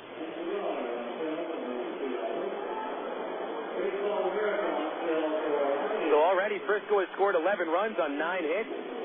Travelers pitching staff totaled for 2 2/3 innings.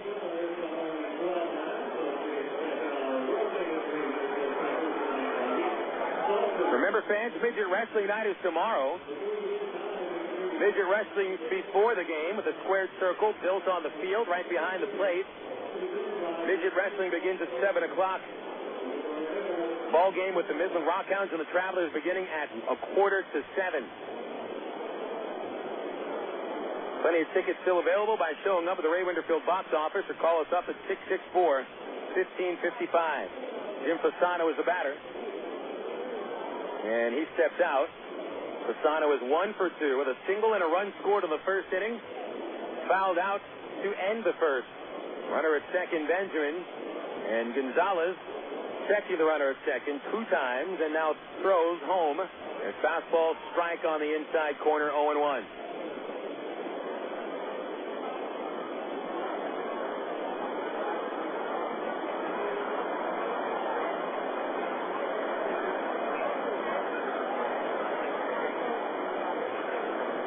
Benjamin taking his lead from second. Wood a few steps behind him at short.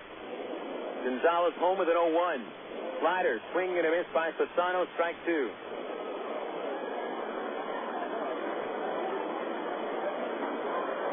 Of those runs in the 1st inning to Chris Hunter, all 7 are earned. González also charged with now 4 earned runs. And is even with the Bobby Wilson throwing error. No balls, 2 strikes on Fasano. González ready. Another glance at Benjamin. Here's the pitch. Fastball hit to second base. 1-hopped Rodman and takes his time before throwing Fasano out. And that'll end Frisco's 3rd. 2 runs for the RoughRiders on 3 base hits. 1 man stranded at second, and after 2.5, Frisco leading 11-6 on Air America Little Rock, 1380 KDXE. From the hilltops of Atlanta to the California sand. Come on, one day across the nation, yeah. I'm a burrito in every time.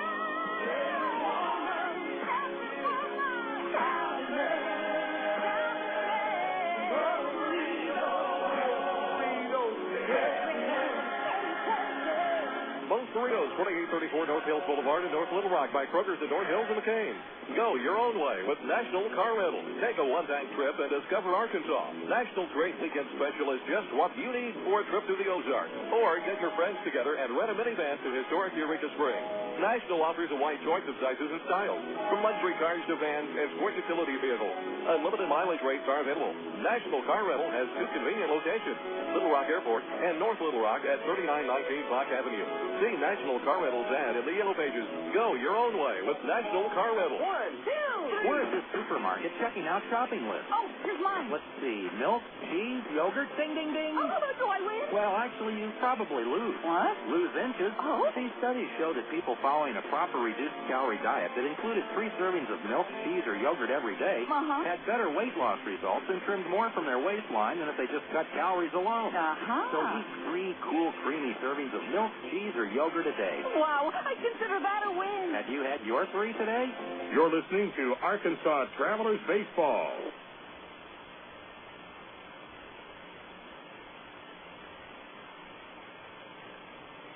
Bobby Wilson coming up against Thomas Diamond. He's thrown 41 pitches over 2 innings, 29 of them in the first, as the Travs rallied to get within 3 runs, but then González allows 2 runs in the third, so Frisco back out to a 5-run lead. Diamond has sent down the last 5 batters in a row. Pitch to Wilson has popped up this way, giving a chase. The catcher, Nickeas, to the screen, slides into the screen, couldn't make the catch as it hit the chicken wire. Nickeas awkwardly slid into the chain link fence at the backstop, but he gets up and walks back to the plate. He seems to be just fine. 0-1 to Wilson. Great effort by Nickeas. There's a part of the backstop right behind the plate where there's a concrete gutter, and that's a pretty difficult place to slide into. You won't get any traction on concrete with spikes. 0-1 to Wilson, soft curve, lifted in the air to shallow left. Grayson charging, out from short is Cruz, but it falls between them. And it's a leadoff single for Bobby Wilson. He's 2 for 2.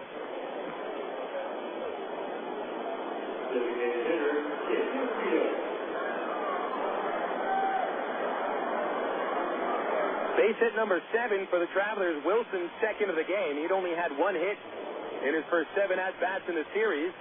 This will bring up Jason Espedo. Espedo hit by a first-pitch breaking ball last in the first inning. He is 5 for 7 in the series. Pitch on the way, fouls it back. Strike 1. Diamond hit Espedo, and that was the 8th time that Espedo's been hit by a pitch this year, which is 2 ahead of any other Traveler. David Gates and Aaron Teal have also been hit by 6 pitches. 0-1 count to the left-handed designated hitter. Espedo 4 for 4 with 2 homers last night. The Diamond fastball powers by him, strike 2.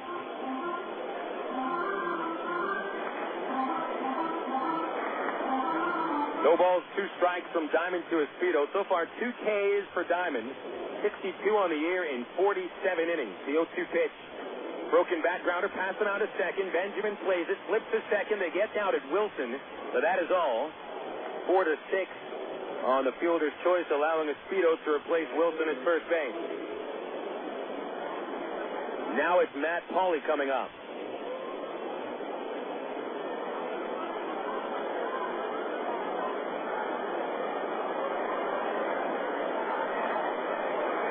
Pauley doubled in the first inning. That was the play that kind of stopped a little bit of the momentum that the Travs had built up.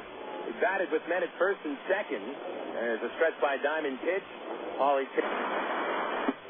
had driven a first-pitch fastball over the head of Anthony Webster in right field with Espedo at first base and Wilson at second. Wilson advanced to third and held as Espedo came into third base as well because Pauley was digging in for second.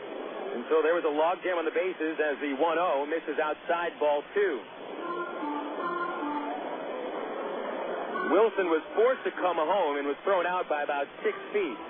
That was the first out behind Diamond. As each of the first 8 batters the Travs put up to the plate had reached, there was that 1 out in between at home. 2-0 to Pauley. Low and inside on the sliders. 3 balls, no strikes.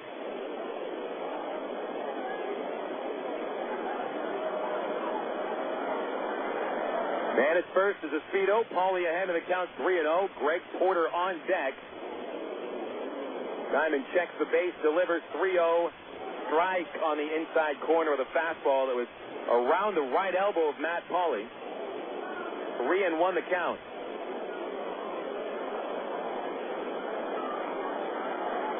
Paulie with decent power. He's hit 3 homers and 5 doubles in 22 AA games.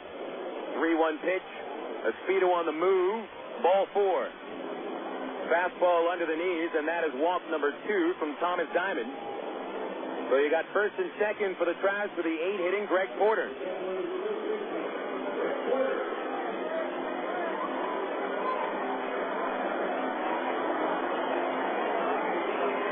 Porter drove in the final 2 runs of the first inning with a single up the middle.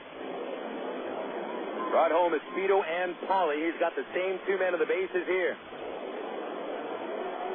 Diamond has given up 7 hits, a hit batter, and 2 walks. All 6 runs earned. The right-hander checks Speedo at the stretch, throws to Porter, and he fouls a slider off his foot. Strike 1.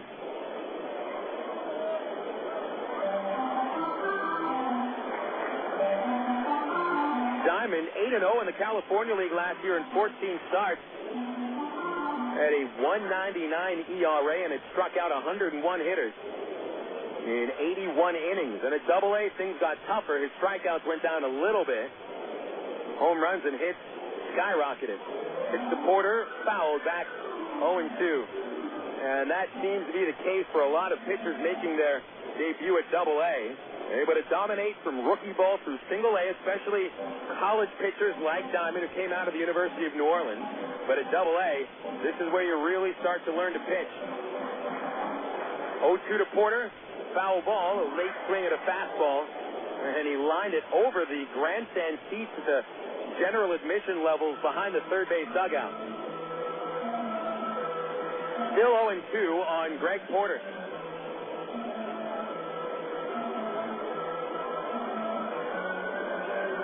You could see when Diamond threw 6 shutout innings against the Travs last week that he was pitching rather than just throwing. Working the corners, moving high and low with a fastball. 0-2 to Porter, a little outside, ball 1. But here today, Diamond doesn't have a great feel for the strike zone. A 1-2 count on Porter, 1 away in the third. 11-6, Frisco by 5. Here's the pitch. Porter swing, and he stays alive, bouncing it foul outside first. He has swung at 4 of 5 pitches offered up by Diamond, fouling off everything he has swung at.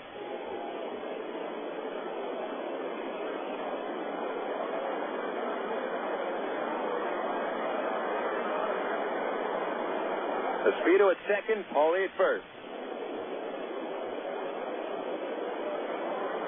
Porter gripping the bat. The pitch, high fastball, 2-2.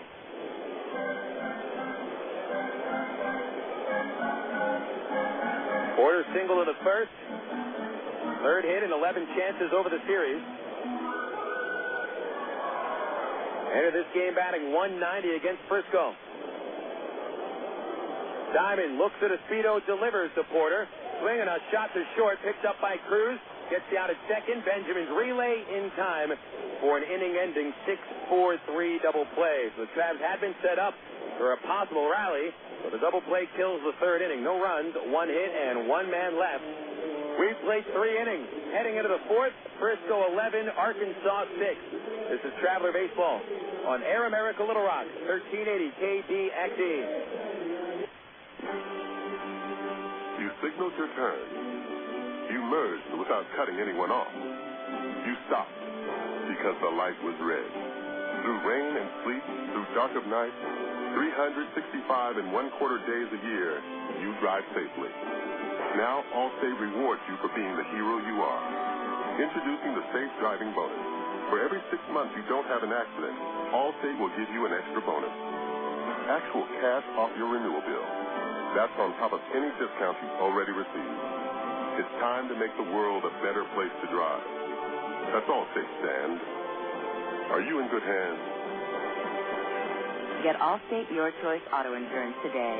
Call a local Allstate agent or 1-800-ALLSTATE. You can start earning your safe driving bonus the day you sign up. Feature is optional and subject to terms, conditions, and availability. Patent pending. Allstate Property and Casualty Insurance Company and Allstate Fire and Casualty Insurance Company, Northbrook, Illinois. Get out today and hit the links. Stone Links. Stone Links Golf Course is rated as one of the best public courses in the state. Sporting beautiful bent grass greens, plus lush fairways and tees. Stone Links has matured over the past 3 years into a true test of golf. Stone Links features reasonable green speed and 18 link-style holes located 1 mile off I-440 on Faulkner Lake Road. Call 945-0945 for Stone Links or visit online at stonelinks.net. You're listening to Arkansas Travelers Baseball. 3 innings in the scorebook. Here are your totals. I'm going to break out some white out and liquid paper because we got a lot of totals. Frisco, 11 runs on 9 hits, no errors. Frisco is stranded 1. Chavez, 6 runs, 7 hits, 1 error, leaving 2 men aboard. Here's Nate Gold to begin the 4th inning, and Miguel González back on the mound. Gold will chop along the line at third. Played by Matt Brown, deep at third. Long throw, right on the money, and Gold 0 for 3. Boy, that is one of the tougher throws to make in baseball, deep behind third next to the foul line. But it's a good thing Gold doesn't run very well. A big hoss, standing 6'3", weighing 230. Brown's throw had plenty of time to get that out. 1 away on 1 pitch. Anthony Webster stands in. Webster had a 2-run double in the 1st inning, and Dwayne Bacon robbed him of a shallow fly in the 2nd. Pitch to the left-hander is a called strike, and it is 0-1.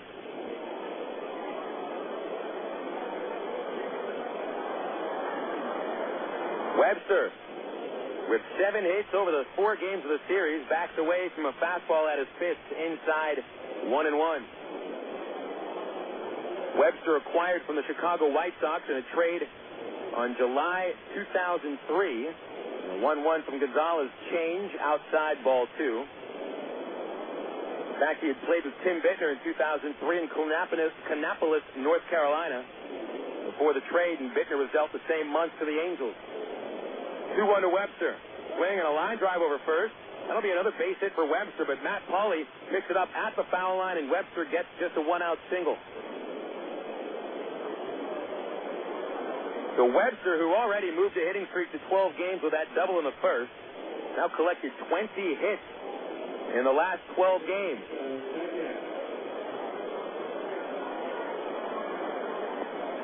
Travis Metcalf stands in, and we've got some action in the Arkansas bullpen. Kyle Eden's beginning to warm up. Eden's replaced Tim Bittner on the active roster yesterday, with Bittner given his release, and Eden's had been traded from the Reds to the Angels in a deal for Esteban Yan. Over to first base by González, and Webster is back. And so we will see the new addition, Kyle Eden's, sometime over the next couple of innings, even if González gets out of this 4th. And we really can't expect González to go many more than 3 innings. Stretch, Metcalf the batter, and another throw to first with Webster diving back.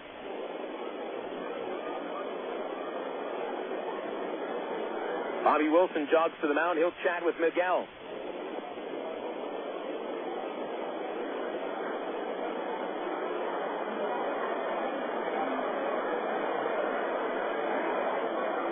Frisco 11, Arkansas 6 in the last game of a 4-game series.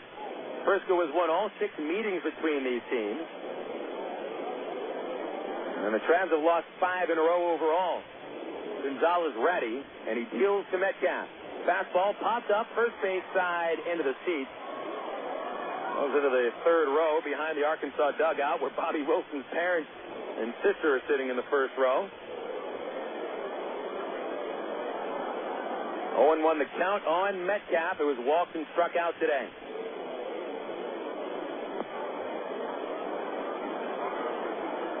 Metcalf has collected 4 hits in this series and driven in 4. Man at first, Webster, good speed, short lead. The pitch, look out, inside, and it'll appeal as Metcalf got out of the way of that pitch, but the bat did come across a little bit, but he did not go around, so said first base umpire, and 1-1 count. A trade with the Reds closed a disappointing chapter for the Angels recently. They've made some very good free agent signings, but Jan really did not work out very well. 1-1 to Metcalf, a high fastball, and it's 2-1. Remember, the Angels not a team that goes after free agents all that much. Usually they'll go after complimentary free agents, and that's exactly what Esteban Jan was expected to be. Where the Angels had a 1-1 record, an ERA at about 5.5 over 2 years. 2-1 count to Metcalf. Here's González pitch. Swing and a miss on a fastball high and tight, 2-2. There have been some other free agent signings that have been disappointing for the Angels. Edgardo Alfonso signed in the offseason this year. He was just given his release last week.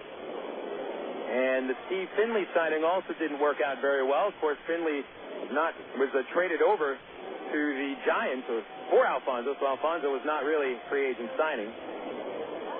But now let's remember that the Angels did sign Vladimir Guerrero as a free agent, and I would guess that signing trumps every other free agent signing made by Bill Stoneman. It wasn't a genius move. Anyone would sign Guerrero. 2-2 to Metcalf. Strike 3 called on the inside corner. And González just won a free gallon of antifreeze for every fan in attendance thanks to Advanced Auto Parts.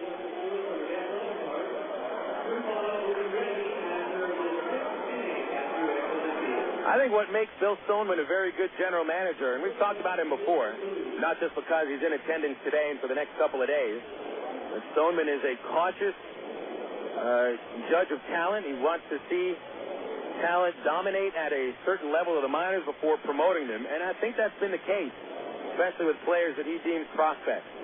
Toss over to first base, and Webster is back.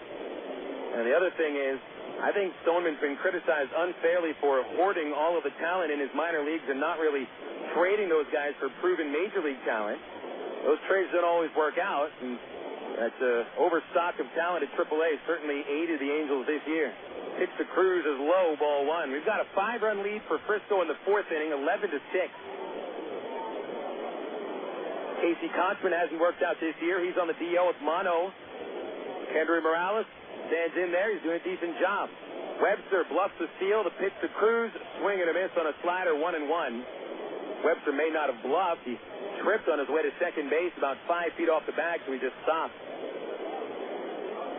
Also at the catching position, Jeff Mathis was expected to split the duties with Jose Molina. Mathis was hitting 100. There had been rumblings that his catching prowess had not been what the Angels expected of the majors. 1-1, fastball strike 2. 1-2 on Cruz, who was 1-4-2. And there's Mike Napoli just going right in, and the Angels actually haven't just not missed a beat, but they've improved with Napoli behind the dish. Jared Weaver going up and dealing an outstanding Major League debut for a win. He pitches tomorrow. 1-2 to Cruz. Slider into the dirt. It's 2-2. I think Stoneman probably vindicated, at least we'll see by the end of this year, how the Angels rookies perform. But you build up a strong minor league system as a backup plan. If certain guys don't work out, you need those minor league players to come in and use the talent, which they've done. 2-2 to Cruz. Swing and a pop-up on the infield. Left side, it's Brown giving way to Brandon Wood, and the shortstop makes the catch. González with a scoreless 4th inning. No runs, 1 hit, 1 man left. Bottom of the 4th coming up, and Ray Winder and Frisco still leads 11-6 over the Travs on Air America Little Rock, 1380 KDXE. Want to buy a new car? Take a dream vacation, remodel your home, or finance just about anything? You can use the equity in your home to make it happen. Right now, Arkansas Federal Credit Union has a home equity line of credit with a 4-month fixed rate as low as 4.5% annual percentage rate with absolutely no fees. Plus, it's easier than ever to access your home equity loan using Arkansas Federal's Visa Platinum credit card. No checks, no hassles. Apply online at afcu.org or call 982-1000. Coca-Cola, this is Mitchell. My friend's brother is a molecular biologist, and he was saying the only way you could have gotten Coke Zero to taste like the regular Coke was to engineer it in space. I would not. Well, no, but think about the whole zero factor, like zero gravity. It makes perfect sense. Zero is for the 0 calories. Just stop pretending that you don't engineer Coke Zero in space. Can you do that? I wish I could speculate on that, sir. The next launch. I just want the time for the next launch. Coca-Cola Zero. Real Coke taste. 0 calories. For 30 seasons, Jim Elder was the radio voice of the Arkansas Travelers. Fans knew him as the human encyclopedia of sports knowledge from baseball to horse racing to football. Jim knew it all, but Jim Elder was about much more than sports. He also loved to help kids, and that's why his friends and family started the Jim Elder Good Sport Fund. The fund helps organizations that teach kids about life through sports, like parks, RBI Baseball at Lamar Porter Field, the First Tee, Arkansas Sheriff's Youth Branch, and kids clinics with the Arkansas Travelers. Jim Elder's legend will live on in Arkansas through the Jim Elder Good Sport Fund. See them online at jimelder.org. You're listening to Arkansas Travelers Baseball.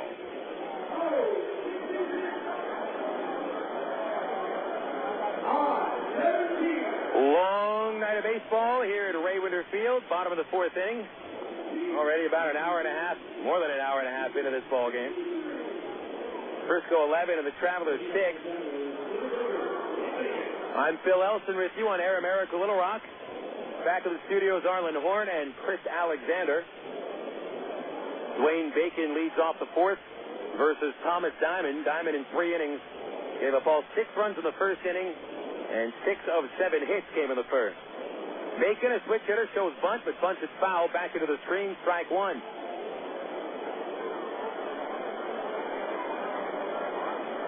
Bacon, Aaron Teal, and Eric Rodland here in inning number 4. Diamond got out of the 3rd inning after Greg Porter bounced into a 6-4-3 double play, stranding a man at second. Pitch to Bacon, down and in, 1 ball, 1 strike. Bacon grounded to second in the 1st inning. It would be a force out at second, but he beat the relay to first and would ended up getting stranded at second base. Here's the 1-1 pitch from Diamond. Change up, and Bacon swings through it, strike 2.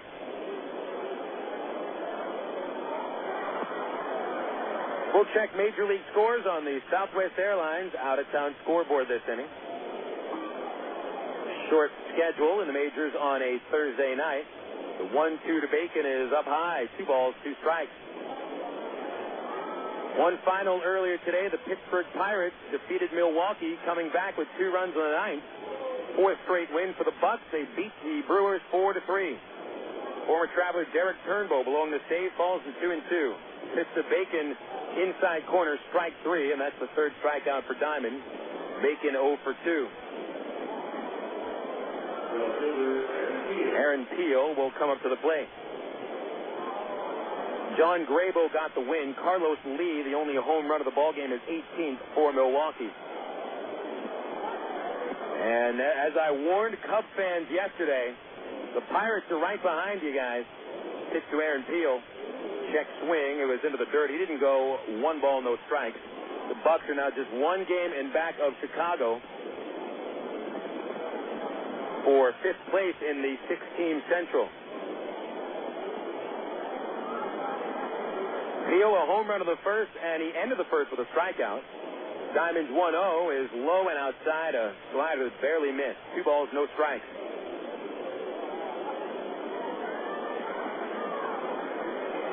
Here's Diamond's 2-0 pitch. Heel, a check swing, but it bounces foul outside first base. As he tried to back out of the way of a fastball coming on tight. 2-1. Diamondbacks and Braves have played a 0-0 scoreless duel into the 8th inning.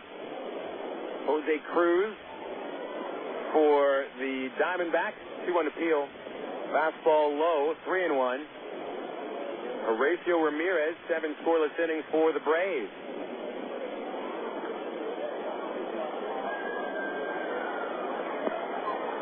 Diamond shakes one off, 3-1 to Peel. Low, ball 4. That is walk number 3 offered up by Thomas Diamond. And now it's Eric Rodland coming up.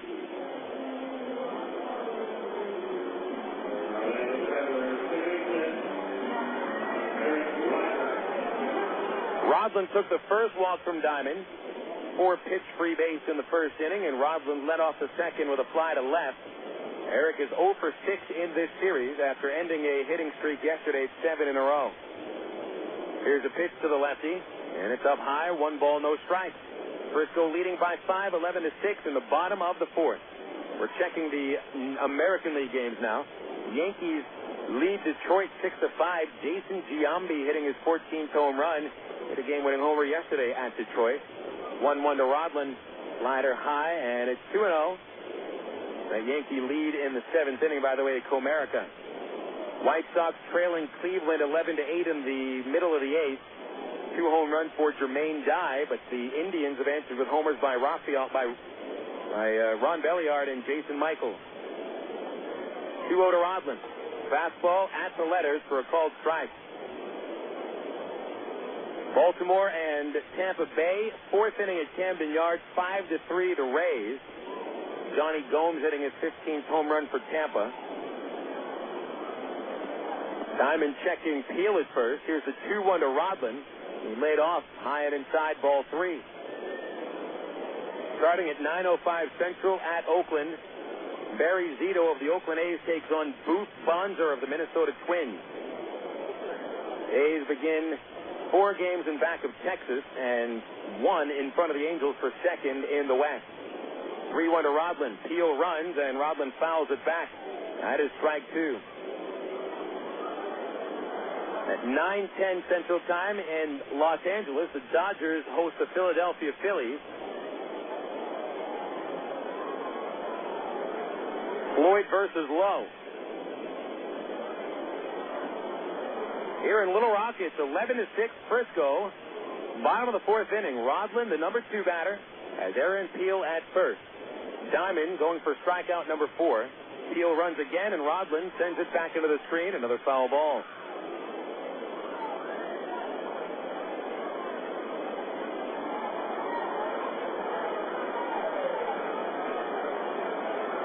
Traveler pitching staff giving up 10 runs for the 3rd consecutive game.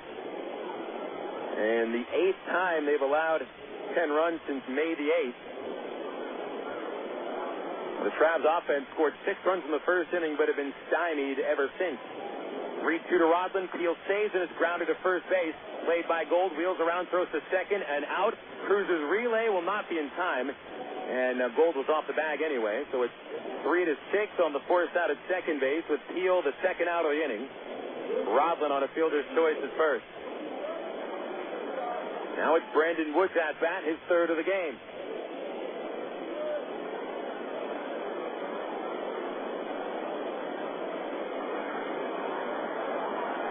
Wood powered a 2-run homer in the 1st inning, his team leading 10th of the year. Struck out swinging in the 2nd. Eden's warming up in the Traveler pen for the 2nd time in an inning. Stretched by Diamond, pitch to Wood. Fastball high and tight, and Brandon backs away. Ball 1.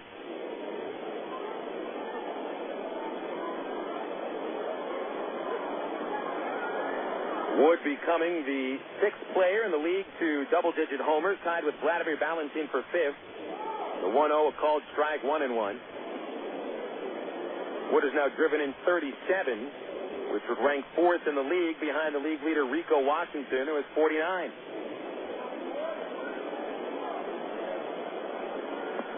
One ball, 1 strike to Wood. The pitch, fastball, swing and a miss. That was right where Mike Nickeas asked for it, on the inside corner to handcuff Wood.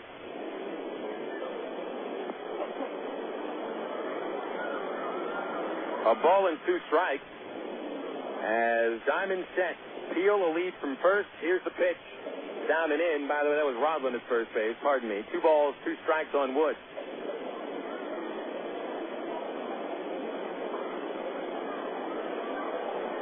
Diamond has thrown upwards of 70 pitches in 3 2/3 innings. He's battling through this, and the Riders probably sent him out to the 5th to try to get a decision. 2-2 pitch to Wood. Slider fouled off over the right side.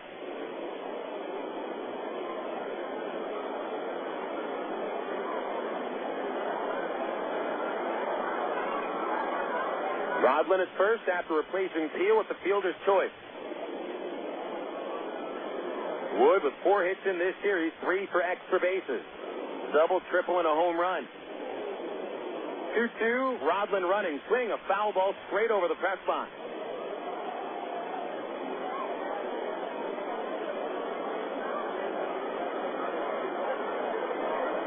Nightfall has settled in here to Central Arkansas. The lights have taken their full effect for the last 30 minutes.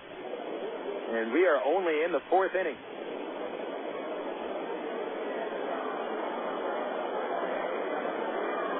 Nickeas, the catcher, stares into his dugout to get a sign from his coach. Flashes it out to Diamond, who sets. Rodland runs on the pitch inside. Throw from Nickeas to second, right on the money. And Benjamin there to tag Rodland out to end the fourth inning. Caught stealing 2-4. That'll get Diamond through his third consecutive scoreless frame. No runs, no hits, nobody left. 4 innings complete heading into the fifth. It's Frisco 11, Arkansas 6. This is Air America Little Rock, 1380 KDXE. My mother said, no daughter of mine is driving a truck. I'm an 18-wheeling, double-clutching lady truck driver. There's nothing else I'd rather be doing. BC powder is this trucker's best friend. My day starts at 4 a.m. and ends 12 hours later. Out here on the road, there's a million things that's happening at once. I take BC for stress headache, backache. I just can't pull over when my head's pounding. The reason I take BC is because it's fast and it works. I'm Carolyn from Asheboro, NC, and my pain reliever is BC. AgPro knows you're patient. You've had your eye on a certain green and yellow tractor for some time now. But here's a thought. Visit your local John Deere dealer for an innocent test drive. Sit in that yellow seat and feel that rugged quality. Then run the numbers. You may find you've underrated the value of a John Deere and overrated the value of patience. After all, nothing runs like a Deere. Test drive the John Deere of your choice today at AgPro Central Arkansas, 10504 Maumelle Boulevard, North Little Rock. Of all the days of the week, it seems that Mondays are everybody's least favorite day. Well, the Travs and the Arkansas Democrat-Gazette have a reason for baseball fans to look forward to Mondays. That's because Mondays are Democrat-Gazette family night here at the ballpark. You just pick up a copy of Monday's Democrat-Gazette, and you'll find a discount family ticket right there in the sports section. That's right. It's a coupon that admits the whole family for just $2 a person. Hey, Mondays don't sound so bad anymore. You're listening to Arkansas Travelers Baseball. Stand by. Ready. Set. Go.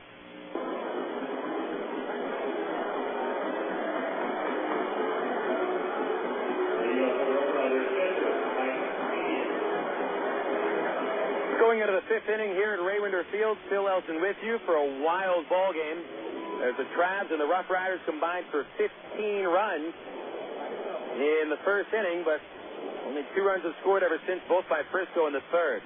So it's 11-6 Frisco in the fifth inning. We'll see the Travelers' debut of right-hander Kyle Edens, who replaces Miguel González to start the fifth.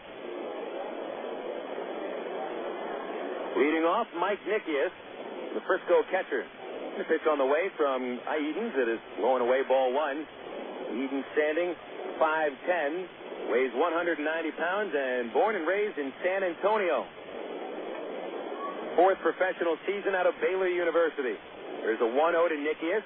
Right-hand batter fouls it off the right side, 1-1. Nickeas walked in the first, stole second on the double steal with Cruz, and went to third base on Wilson's throwing error. Nickeas scored the 9th and the 7th run against Hunter in the first inning. Nickeas grounded out in the third. Right-hand batter is 2 for 4 in the series. Edens kicks the 1-1 pitch, a fastball, fouled back, strike 2.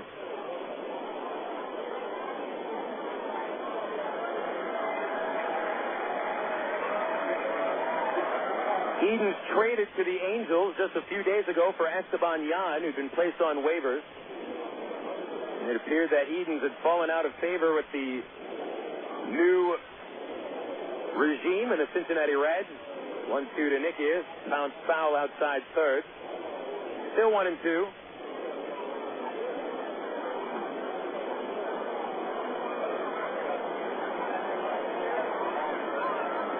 Edens drafted in the third round in the 2002 draft.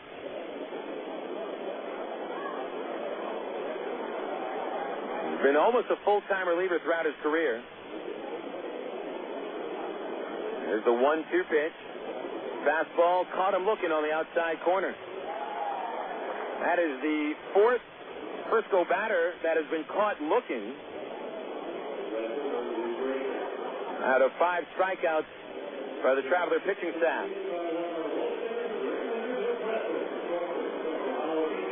González struck out 3 in 3 2/3. Gave up 4 runs, all earned on 2 hits, including a home run. Grayson, the batter, shows bunt, brings it back, and a curve low by Edens, ball 1. Edens had pitched all of last year in the Florida State League with Sarasota, went 8-3 in 37 games, 34 out of the bullpen. 1-0 to Grayson, slider called strike, 1-1. Edens had a 2.62 ERA last year for the Sarasota Reds. This year, he was back at Sarasota, but posted a 5.46 ERA. 1-1 to Grayson, breaking ball, strike 2. So Edens' ERA was almost 3 runs higher than 2005. And then sent over to the Travelers just 2 days ago. The 1-2, a slider into the dirt, 2 balls, 2 strikes.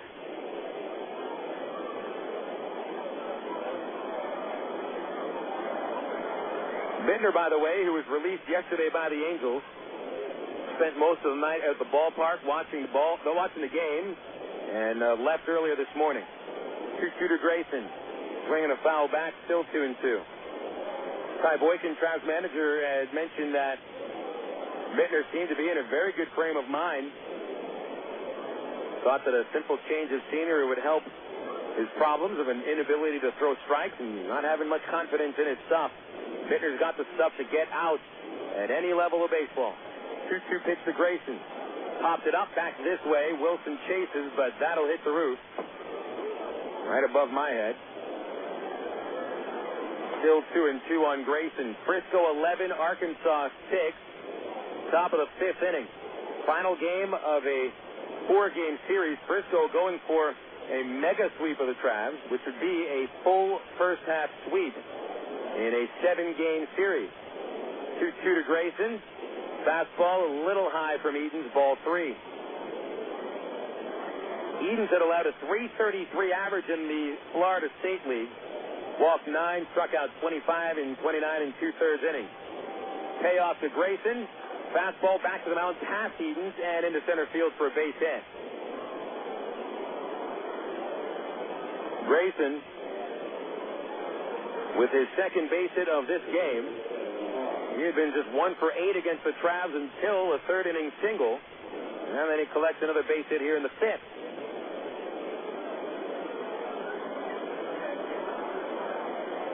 To the top of the Frisco batting order, and for the 4th time, here's Kevin Mahar. Mahar getting his 4th plate appearance in 5 innings. Got 2 plate appearances in the first, scored twice, broken bat single, a fielder's choice, had an RBI, and he singled and scored in the 3rd. Pitch on the way from Edens, and it's fouled off over the first base roof, strike 1.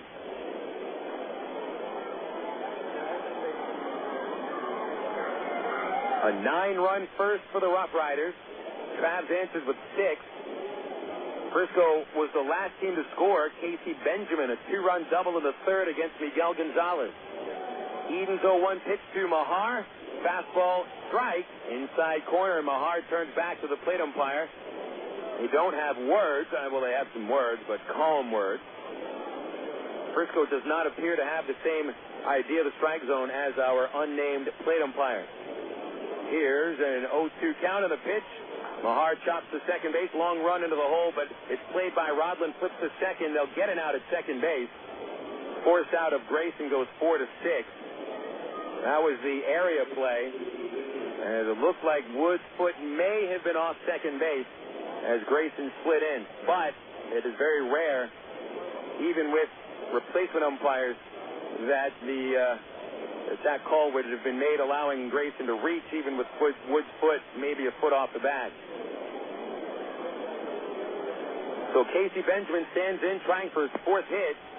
First pitch, curveball, strike 1. Benjamin had a bunt single and a 2-run homer in the 1st. Drove back 2 runs in the 3rd with a double. He's 3 for 8 in the series with 2 homers. Pitch, curveball, low, 1-1. 2 outs, Mahar at first. He has stolen 6 bases in 8 tries.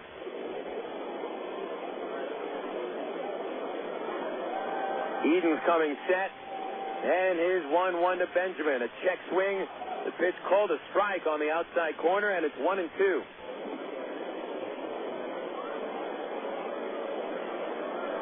Benjamin had only 5 career homers over 3 years until Tuesday. Now he's hit 2 homers in his 2 games. Another foul ball over the left side into the rafters in the third base grandstand. Still 1-2.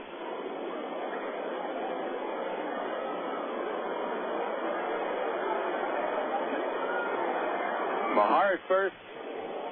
Short lead. Eden's ready. And he'll throw to first base. Mahar back in there.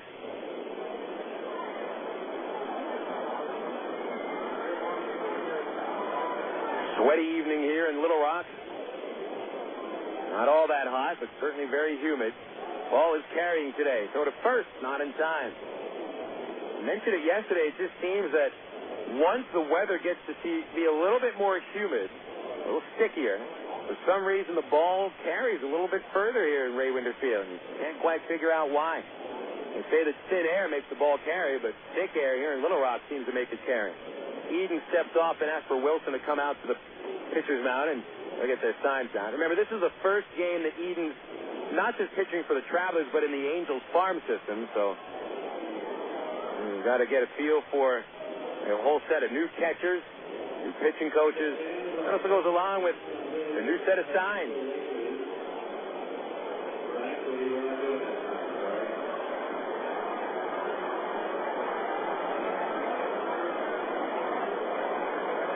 So Edens and Wilson have figured it out. The stretch and the 1-2 to Benjamin. Look out. Down and in. He jumped out of the way and ended up falling on his face. Benjamin with a mouthful of dirt as he jumped away from a fastball at his feet. All kind of got underneath him. 2 balls, 2 strikes, and Eden's ready. There goes the runner. The pitch is fouled on the ground. Now over to the first base fence, and it is still 2-2. Almost 2 hours into this game. Not even halfway through.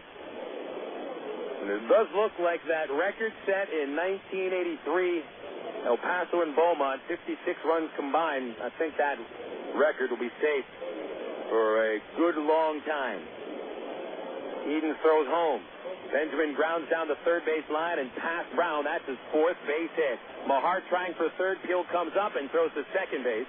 He had no play third. Heads up base running by Mahar. And that was a slow ground ball. It just got by Brown out inside third. So Casey Benjamin, a perfect 4 for 4. And you know what, folks? Benjamin's going to have a chance for 6, maybe even 7 at-bats today. There's a chance we might see a 6 for 6 night by Casey Benjamin. Certainly has a groove today. A nice short 2-strike stroke. And he didn't try to hit it hard, but he guided it away from Brown.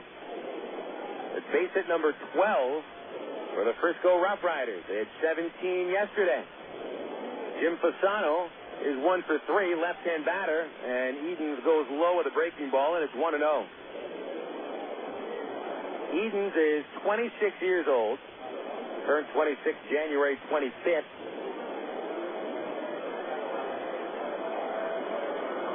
Comes set facing Fasano and the 1-0. Fastball outside. 2 balls, no strike.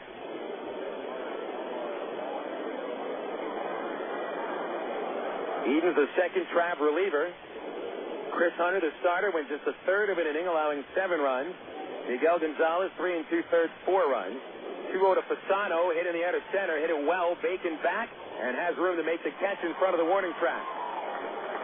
5th inning complete. Kyle Edens with a scoreless first inning in his Angels debut. No runs, 2 hits, 2 left. Heading into the bottom of the 5th inning, the Travs down by 5, 11-6 on Air America Little Rock, 1380 KTXE.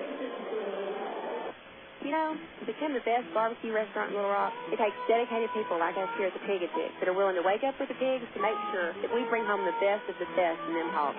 Now, it's not the job for everyone, but you got to do what you got to do to make sure that every day is the best dang hog day ever.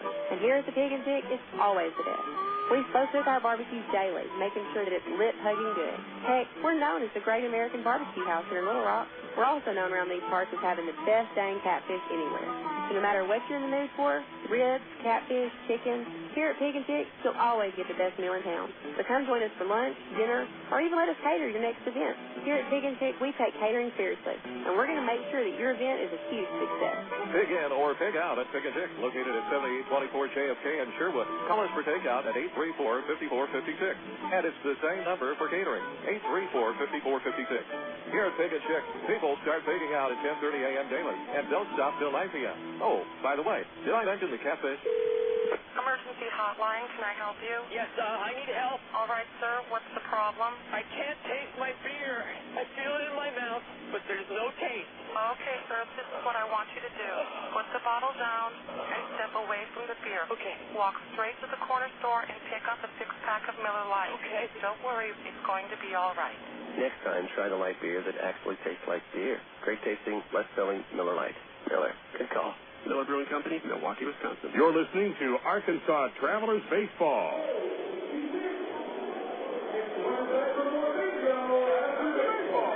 Bottom of the fifth inning here at Raywinder Field, as the Travs of the Frisco RoughRiders have compiled 17 runs and 29 hits over 4.5 innings. Brandon Wood leads off, and Thomas Diamond misses low with a slider ball once. This sets up another matchup of Diamond and Wood. It's really the fourth time they faced each other this game. Wood has homered and struck out. 1-0 to Brandon Hine inside 2-0. Wood and Diamond had an 8-pitch sequence in the fourth inning, but Eric Rodlin caught stealing a second to end the inning and make Wood the leadoff batter in the fifth. Here's a 2-0. Swinging a foul back on a fastball at Brandon's eyes. 2 balls, 1 strike. Frisco has a right-hander warming up in the bullpen. It's Jesse Chavez. And so Diamond, who's thrown 81 pitches to go through 4 innings, will not go further than the fifth. 2-1 pitch to Wood. Here it is. Fastball swing and a miss. 2-2. Wood, Matt Brown, and Bobby Wilson in the fifth inning. All of them have at least 1 hit, and Wilson is 2 for 2. Tell you what, this crowd has thinned out already as the 2-2 is on the way, and it is just off the outside corner. Ball 3.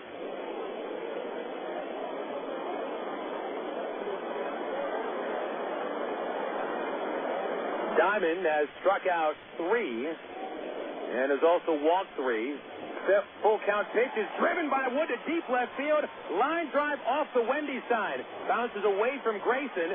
Wood will sprint into second base with a stand-up double. What a swing by Brandon Wood. I mean, Diamond, who throws mid-90s, busted him inside, and it was even a little bit low, but Wood just dropped the bat head right down on it and drove his league-leading 20th double. The Wood 2 for 3 today with a home run and a double. Matt Brown stands in. That is double number 3 for the Arkansas Travelers. Brown had the first. In the first inning to straightaway center, and then Brownie grounded out of the second. Pitched on the way. Brown backs off. It's inside 1-0. Brown had no RBIs over 20 games until the Midland Series. Drove in a run in the first game. And now Matt has recorded 6 RBIs over his last 4 games. The 1-0 down low, ball 2. You can imagine that the RoughRiders will try to squeeze every pitch they can from Diamond here in the fifth inning to get him through 5, which set him up for the win if Frisco held it through 9 innings.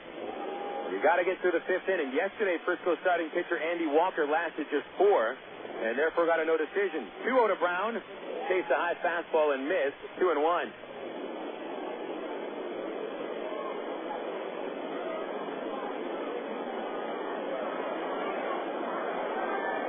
Chavez still warming up in the Riders bullpen. Diamond settles in at the belt, checks on Wood.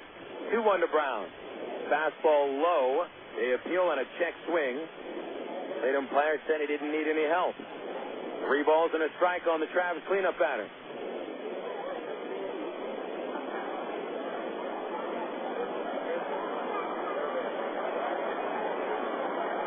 So it is obvious that Diamond is struggling today. 3-1 to Brown. Swing, a pop-up. First base foul ground. Gold charging in, stops halfway to the warning track and makes the catch. So Brown fouls out, and Wood has to hold at second base.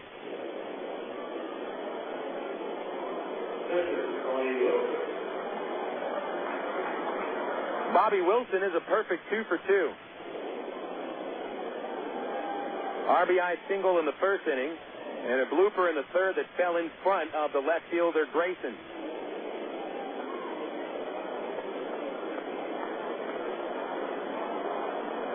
Pitch on the way. Wilson fouls it in the air over first. Gold another play in foul territory, and he makes the catch. Well, in just 2 pitches, Diamond's got 2 quick outs. And Jason Esposito coming up next.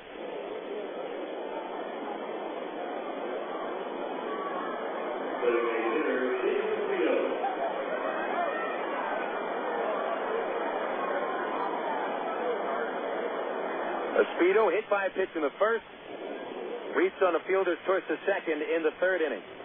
Wood still at second after the leadoff double, and Esposito pops the pitch out of play down the left side, strike 1. 2 homers, a double, and a single yesterday for Esposito. 11 total bases. Diamond ready. 0-1 to Jason. Fouled back again, strike 2. But it was on 0-2 count that Esposito hit both of his home runs.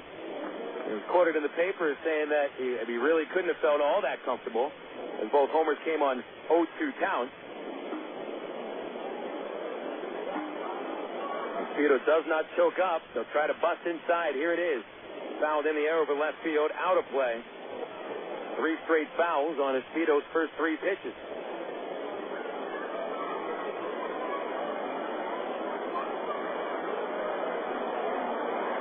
Frisco leading by 5 in the 5th, 11 to 6. Wood at second base. Travs have left 3 men in scoring position. A pitch, swing and a tip held on by Nickeas. Strike 3. The 4th strikeout for Thomas Diamond, and he rebounds after Brandon Wood's leadoff double. He is stranded at second base. 5 innings complete, heading into the 6th. Frisco 11, Arkansas 6. This is Air America Little Rock, 1380 KTXE. An accident involving a large truck can cause a lot of damage. If you're injured, you need a law firm that knows what they're doing. And while facts differ and results vary, we got a verdict as large as $12.5 million in a single tractor-trailer case.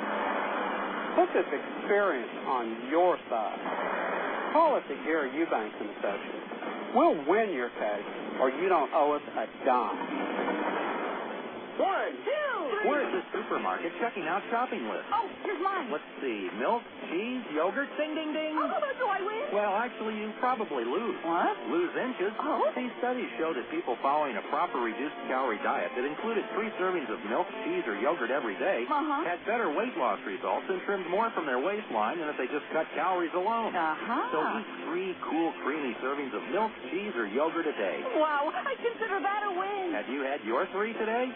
Want to buy a new car? Take a dream vacation, remodel your home, or finance just about anything? You can use the equity in your home to make it happen. Right now, Arkansas Federal Credit Union has a home equity line of credit with a 4-month fixed rate as low as 4.5% annual percentage rate with absolutely no fees. Plus, it's easier than ever to access your home equity loan using Arkansas Federal's Visa Platinum credit card. No checks, no hassles. Apply online at afcu.org or call 982-1000. You're listening to Arkansas Travelers Baseball.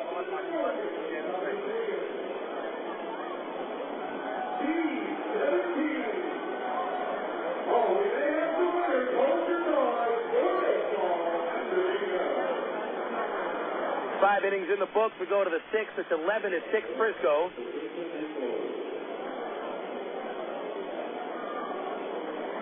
Phil Elson with you on Air America Little Rock and minorleaguebaseball.com.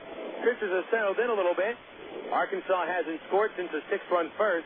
It's Kyle Eaton's back on the mound in the 6th inning. Throws a slider to Nate Goldney, fouls it away, strike 1. Frisco hasn't scored since the 2nd inning, but they scored 9 times in the first. Actually, they scored in the 3rd inning, 2 runs. So 11 runs, 12 hits for the RoughRiders. 6 runs, 8 hits for the Travs. Arkansas committing the only error of the game. Gold is 0 for 3. He's already the only Frisco player not to reach base. And a pitch missing inside makes it 1-1. I mean, Gold was the only batter for the RoughRiders not to reach in the first inning. Called out on strikes against Chris Hunter. 1-1 from Eden. Slider inside, ball 2. Check some scores across the Texas League. We're going to be getting into the late innings in the other 3 games in the Texas League. 2 balls and a strike to Gold, leading off the 6th. The pitch rounded up the middle. Wood dives, couldn't stop it. Got past him in a cloud of dust. And a leadoff single for Nate Gold. That is all 9 batters for the Frisco RoughRiders reaching safely today. And base hit number 13 for Frisco, bringing up Anthony Webster.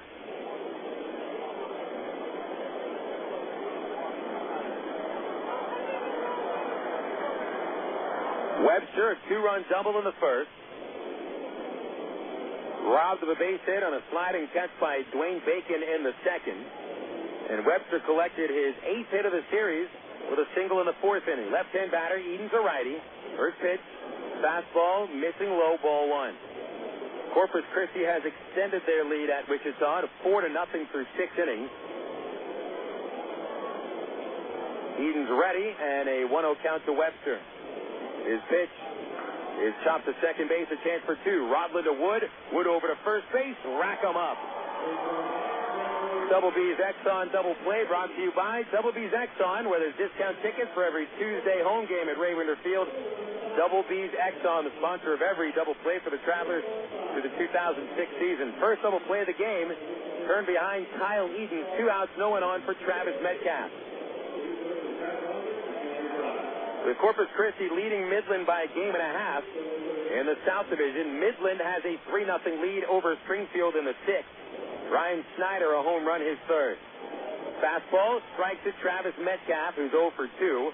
Walton scored in the first, but has been called out on strikes twice ever since. Eden ready. Here's the 0-1, and a slider is a called strike, 0-2. At San Antonio, Tulsa gets 2 homers from Chris Iannetta, and the Drillers lead the Missions 3-1 in the 7th inning. Here in Little Rock, it's the 6th, 11-6 Frisco, and the Riders at the bat against Eden. No one on for Metcalf, 2 outs, and the 0-2 pitch. Fastball low. Jesse Chavez still warming up in the Frisco bullpen, so Thomas Diamond is finished after 5 innings. I think you got to give him some credit after how poorly he pitched in the first. He held Arkansas off the scoreboard for his final 4 frames. The 1-2 pitch is low, and it's 2 balls, 2 strikes. Night cooling off a little bit. Still a little sticky. We are in the mid-70s. Eden's home at 2-2 to Metcalf. Slider low.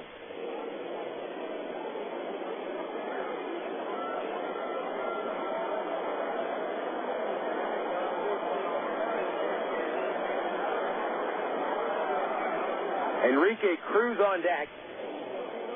Metcalf trying for his first hit of the game. Eden's payoff pitch outside. A 2-out walk, putting Metcalf aboard for the second time with a base on balls. Bring up Enrique Cruz. Traveler pitchers have now walked 4 batters today. Cruz drove home 2 runs with a double in the first. On a double steal on the throwing error by Bobby Wilson, Cruz scored the 6th run of that first inning. He's 0 for 2 since. Here's a pitch. Outside and high, ball 1. Wilson jogs to the mound as he and Eden still unable to get their signs down.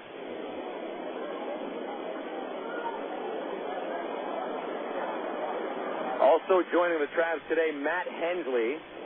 Hensley, a veteran of 2 seasons in the minor leagues, who skipped over Arkansas in 2001. The pitch at Salt Lake. 1-0 to Cruz. Outside, ball 2. Shoulder injury for Hensley, causing him to miss most of the year. He's going to have a couple of simulated games, and there's a chance he may not appear in a real game for the Travs. 2-0, called strike to Cruz, 2-1.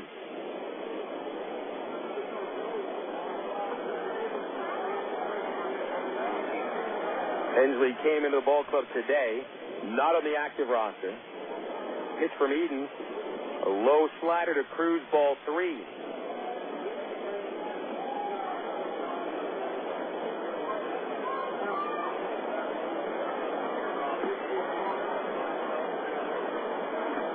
One pitch. Line drive to shallow center. That falls in front of Dwayne Bacon by 15 feet. Metcalf holds at second base on the second hit of the inning. Aaron Pullen warming up in the Arkansas bullpen, and we'll get a visit from pitching coach Ken Patterson.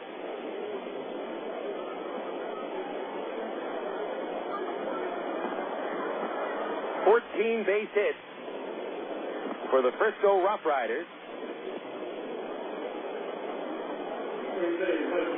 RoughRiders yesterday collected 17 hits, 16 hits in Game 2 on Tuesday. Travelers have allowed 10 or more base hits in 6 of the last 7 games. Midland in town tomorrow. Jesse Smith will take the mound for the Arkansas Travelers. And we haven't yet received word on who will start for Midland. Smith has lost 3 straight starts. He's actually lost 4 in a row. He's 3-5 with a 4.45 ERA. Midland and the Travs split a 4-game set last week at Citibank Park. Tomorrow, first pitch around 7:45. Midget wrestling begins at 7. Here's Mike Nickeas. First and second for Nickeas, the 8-hitter. Is 0 for 2 of the walk. Righty, pitch from Eden. Fastball. Strike on the outside corner, 0-1.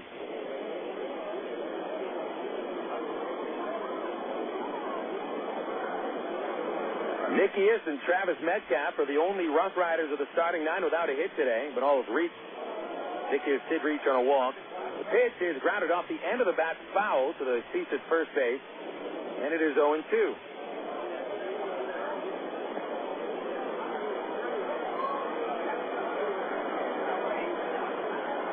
Frisco 11, Arkansas 6, top of the 6th inning.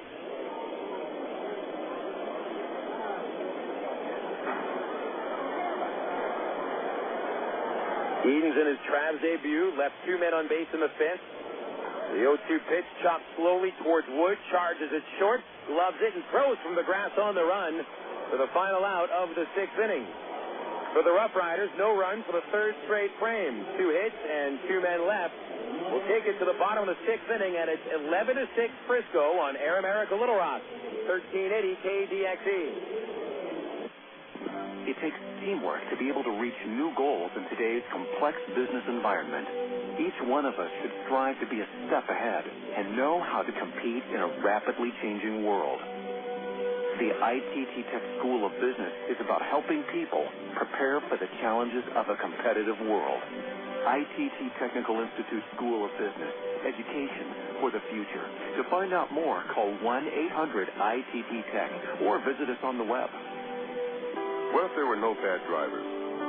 What if everyone always followed the speed limit? What if 10-car pileups didn't exist? In a world like that, we'd all be better off. It's why Allstate is introducing 2 incentives to drive safe. For every 6 months you don't have an accident, you'll get cash off your renewal bill with the Safe Driving bonus. And for every year of safe driving, you'll get $100 off your deductible with Deductible Rewards. Another year, another $100 off, up to $500. But it's not just about saving money. Safe driving also saves lives. It's time to make the world a better place to drive. That's Allstate stands. Are you in good hands? Get Allstate Your Choice Auto Insurance today. Call a local Allstate agent or 1-800-ALLSTATE. You can get $100 off your deductible the day you sign up. Features are optional and subject to terms, conditions, and availability. Deductible rewards apply to collision coverage. Patent pending. Allstate Property and Casualty Insurance Company and Allstate Fire and Casualty Insurance Company, Northbrook, Illinois. Faithfully chronicling the Bush administration implosion. Air America Little Rock, 1380 KDXE North Little Rock. The right-hander Thomas Diamond. Diamond gave up 6 runs in the first inning on 6 base hits. And only 2 hits the rest of the race, stranding 2 men in scoring position. So Diamond does pitch enough innings to get the win for the RoughRiders. And Frisco leading by 5 in the 6th inning, 11-6. So here's Jesse Chavez, 6'2" right-hander from Victorville, California, appearing in his 18th game of the season. He's 1-4 with a 3.81 ERA. Diamond's line, 5 innings, 8 hits, 6 runs all earned. Walked 3 and struck out 4. Also threw 96 pitches. Allowed a couple of home runs. Aaron Peel and Brandon Wood taking Diamond deep. Chavez coming on. Matt Pauley leads off the 6th inning. It's a righty versus a lefty. And Pauley will take a fastball for strike 1. Matt, a double and a run in the 1st. Walked in the 3rd. Greg Porter on deck. Then Dwayne Bacon. Chavez hands over the head, and the 0-1 to Pauley. Popped out of play over the bleachers at third base, strike 2.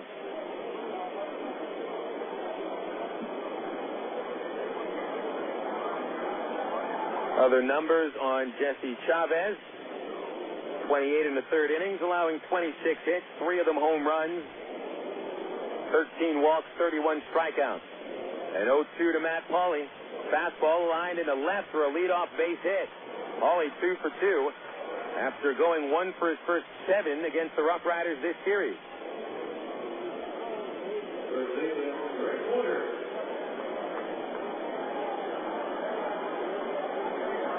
Base hit number 9 for the Arkansas Travelers, bringing up Greg Porter.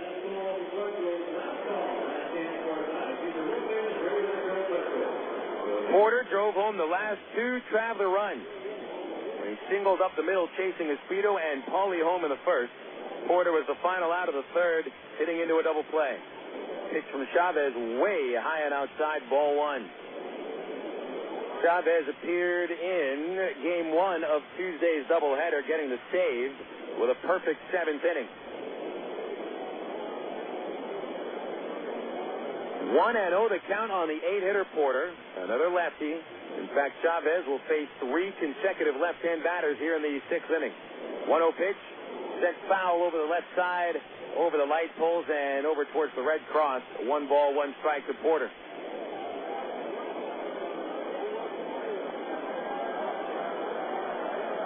Long night of baseball with a lot of offense, at least in the 1st inning. The pitchers have settled down. Give credit to the Travelers relievers, who held Frisco to just 2 runs over the last 5 frames. 1-1 pitch to Porter. Swing and a miss, chasing a high fastball, strike 2.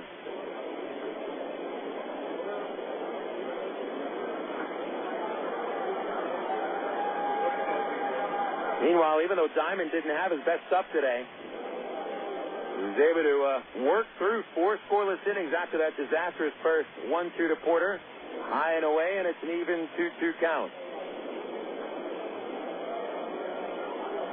You can tell a lot about a pitcher when he doesn't have his best stuff or doesn't have great command, and how he gets out of jams. And a lesser pitcher would not have been able to get out of the 1st inning. Diamond did. And then we threw 4 scoreless. Pitch to Porter. Swing and a tip and dropped by Nickeas. Had a chance to squeeze it, but it popped out of his mitt and rolled in front of the plate.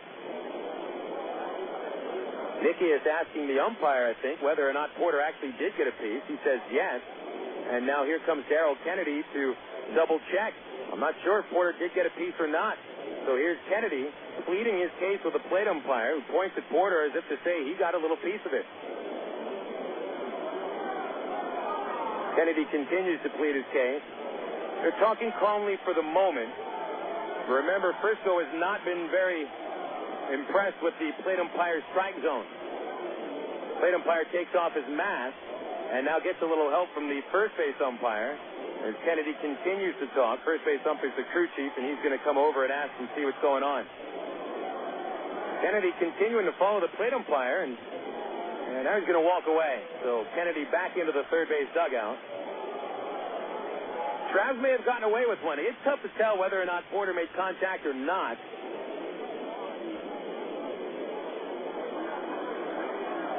So Travs may have squeezed through that one. Chavez will come set with a 2-2 count, no outs. Pauley at first. The pitch, foul ball. and he definitely made contact on that one as it fouled back into the screen, and it's still 2-2.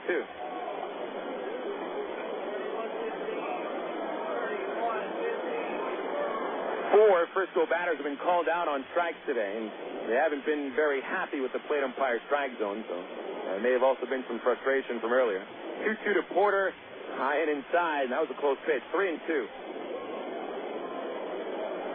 Full count on Porter. Paulie at first. Dwayne Bacon on deck. Crabs trail by 5 at the last of the 6th inning. A payoff pitch. There goes Paulie. Swinging a grounder to second. That'll at least move Paulie up. Benjamin thought about throwing to second. Thinks better. And throws to first to retire Porter for out number 1.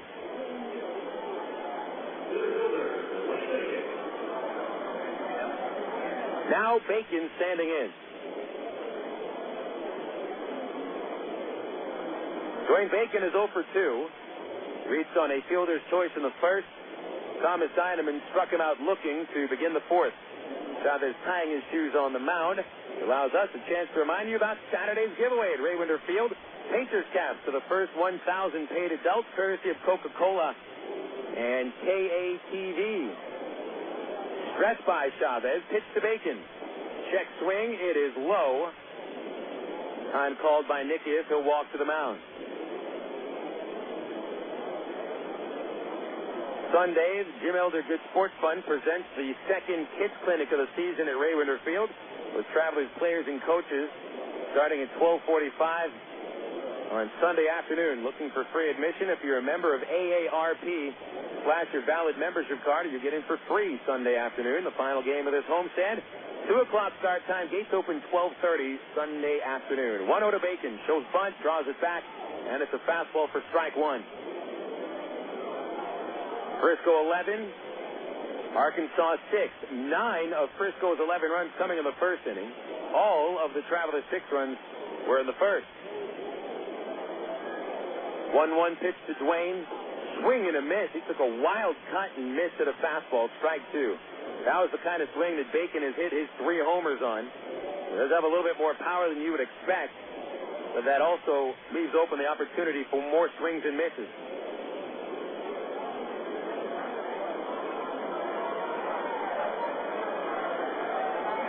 Chavez glances at second, throws home, swing and a miss. Bacon strikes out for the second time, and it is strikeout number 5 for the Frisco pitching staff. 2 outs in the 6th inning, bringing up Aaron Peel.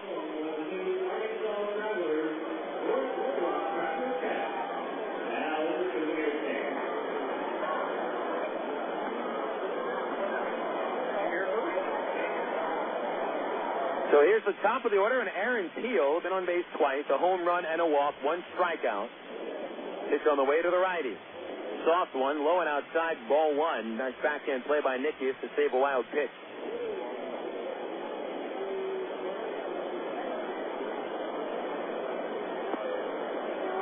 Peel homer to start the first inning, struck out to end the first, walked in the 4th. The 1-0 from Chavez over the outside corner, strike 1.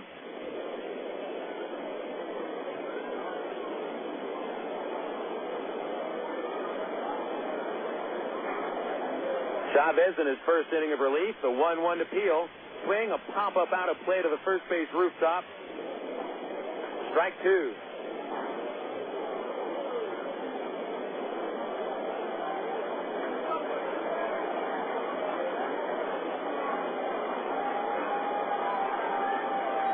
On deck, Eric Rodland. Travelers haven't scored in 4 innings. Need to put a charge into the offense. The 1-2 pitch. Chopper to third base. Metcalf hangs back for the second bounce, makes the play, and throws across. And the Travelers are finished in the 6th inning. No runs, 1 hit, and 1 man left. So we go to the 7th inning, and Frisco still in front, 11-6 on Air America Little Rock, 1380 KTXE. Make your plans now to see the best racing under the lights at Texas Motor Speedway, June 8th, 9th, and 10th. You won't want to miss another incredible finish like this one from 2002. Here we come once again. It's going to be the line. The winner's going to be Sam Hornick Jr. by 96 10 pounds. second. The Oak Creek Homes qualifying day for the IRL and the NASCAR Craftsman Truck Series will be Thursday, June 8th. And on Friday, June 9th, David Starr, Dennis Setzer, Todd Boda, and the rest of the Craftsman Truck Series will go door to door and heat up the asphalt in the Samstown 400. But the weekend would not be complete without the fearless drivers of the Indy Racing League at speeds over 200 miles per hour in the Bombardier Learjet 500 Saturday night, June 10th. Could it be Dan Weldon, Sam Hornish Jr., Tony Kanaan, or Danica Patrick claiming the Texas victory? Don't miss the action under the lights. Call 817-215-8500 or visit TexasMotorspeedway.com. Texas Motor Speedway, celebrating 10 years strong. Do you have an interest in broadcasting, enjoy baseball, and are looking for a part-time job opportunity? Well, maybe we have what you're looking for. KDXE AM 1380 is the home for Arkansas Travelers baseball, and we need to add to our staff of board operators for Travelers games. Your responsibility will involve the process of putting Arkansas Travelers games on the air. The work schedule includes weeknights and weekends shared with other staff board operators. No experience in broadcasting is necessary, and learning our system for game broadcasts is easy. If you're interested, give us a call at 501-221-1380. That's 501-221-1380. You're listening to Arkansas Travelers Baseball. 6 innings in the books here at Ray Winder Field. It's the Travelers and the RoughRiders heading into the 7th inning. We'll get to the totals, all of the totals, in just a little bit. Kyle Edens returns for his 3rd inning of relief. He's thrown 2 shutout frames, pitching around 4 hits and 1 walk. Luke Grayson starts the 7th and takes low and outside for a ball. Frisco has scored 11 runs on 14 hits, no errors. RoughRiders have stranded 6 men. Edens 0-1, a slider for strike 2. Pardon me, 0-2 count on Grayson. Travelers have scored 6 runs on 9 hits, 1 error, and stranding 4. Edens comes home, and the pitch is nubbed towards the pitcher's mound. Easy play. Edens fields it and flips route number 1.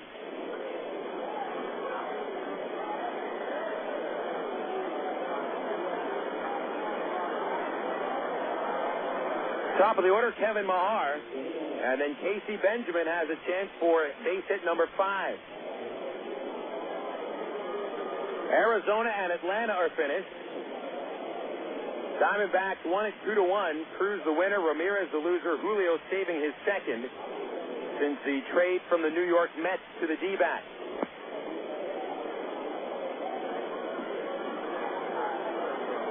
Kevin Mahar is 2 for 4.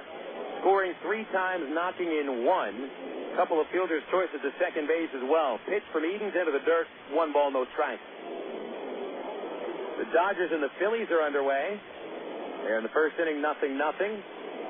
Good news and bad news for Los Angeles today. Eric Gagne off the disabled list. But Jeff Kent went on the DL with a sprained left wrist. 1-0 to Mahar. Ground ball to second. Into the hole goes Rodlin. Makes the play in short right field and throws Mahar out. 2 quick outs in the 7th inning. This is the first time since the 3rd inning that a Traveler pitcher has set down the first 2 Frisco batters. Casey Benjamin up next. Kent has missed 5 straight games. Sprained his wrist swinging at a pitch on May 27th. And Gagne has been on the disabled list all year.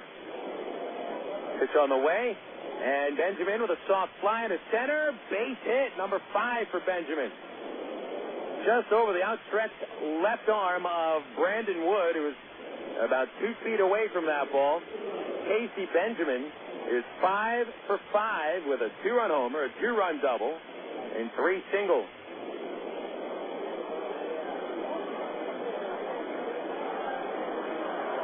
Base hit number 15 for Frisco. Edens now will face Jim Fasano, and Fasano 1 for 4, hasn't reached since the 1st. Pitch on the way. Slider out high, ball 1.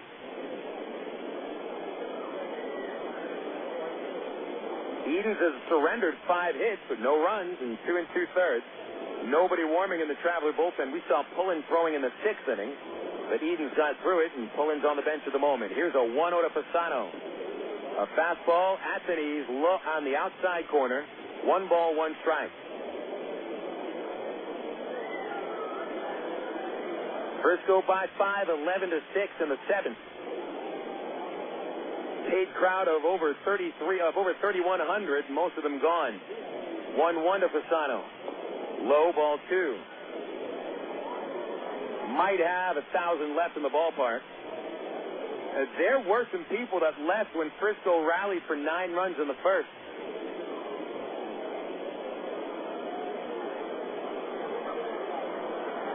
Late Thursday night here in Little Rock. 2-1 to Fasano. Fastball, strike outside corner, 2-2.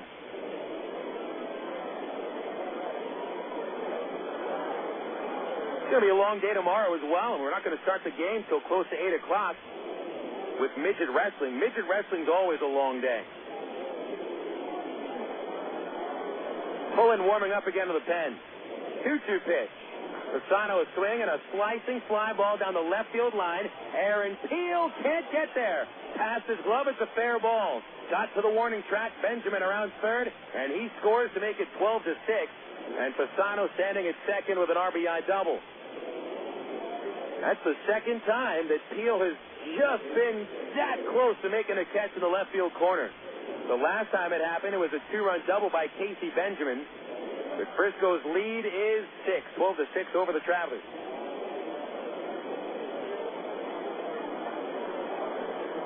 16 base hits for Frisco after putting up 17 yesterday.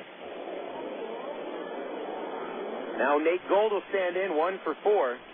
And it's second Fasano, and Eden throws one into the dirt, but it's blocked by Wilson rolling to the left. Fasano not trying to advance. 1 ball, no strikes. 6 hits off Edens in 2 2/3, 1 run. Could have been a lot worse. Got a double play in the 6th inning. He's stranded 4.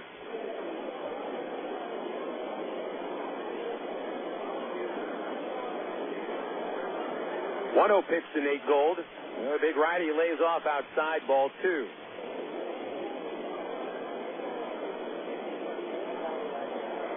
The only Frisco starter without a base hit today. Well, there's 2 of them. There's Travis Metcalf and Mike Nickeas. The 2-0 pitch to Gold is low, ball 3. Enrique Cruz has a pair of hits. Anthony Webster has 2. Gold a single. Fasano a couple of hits. Mahar has 2. Casey Benjamin has collected 5. Luke Grayson has 2. 3-0 to Gold. Low, ball 4. It's going to be it for Kyle Edens. Looks like his arm is a little tired. A long couple of days for Edens, learning of his trade from the Reds, learning where he's being assigned in the Angel system, flying to Little Rock, staying in a hotel, making his debut with the team today, giving us 2 walks and 6 hits in 2 2/3. He will leave the ball game as Aaron Pullen enters from the bullpen. Call to the bullpen brought to you by the new AT&T. You can turn a double play with AT&T Yahoo high-speed internet, like make calls and access the internet at the same time using just 1 line. The new AT&T, your world delivered. Pullen on the mound will take a 60-second break and return for the rest of the 7th. 12-6, Frisco on Air America Little Rock 1380. This is for Laura. Laura, what's up with those CDs you borrowed from Mariana and never gave back, huh? Listen, if you need music, sign up with the new AT&T. Get digital satellite TV so you can watch concerts, and high-speed internet so you can get the music you want fast. And give Mariana her CDs back. All that, plus local and long distance for under $90. So that's Laura's world. For everybody that's not Laura, if we can deliver options to her, we can deliver the right plan for you, too. Digital satellite TV, high-speed internet, and local and long distance for under $90. Add Singular Wireless and save even more. Call 1-800-PICK-ATT or visit thenewatt.com today. Oh, and Mariana, you're welcome. SBC, now joined with AT&T, proud sponsor of the 2006 U.S. Olympic team. The new AT&T, your world, delivered. Taxes, other charges, and the Federal Universal Service Cost recovers the extra. For details of additional charges, restrictions, and requirements, call 1-866-270-0397 toll-free or visit att.com/bundle details. Not available in all areas.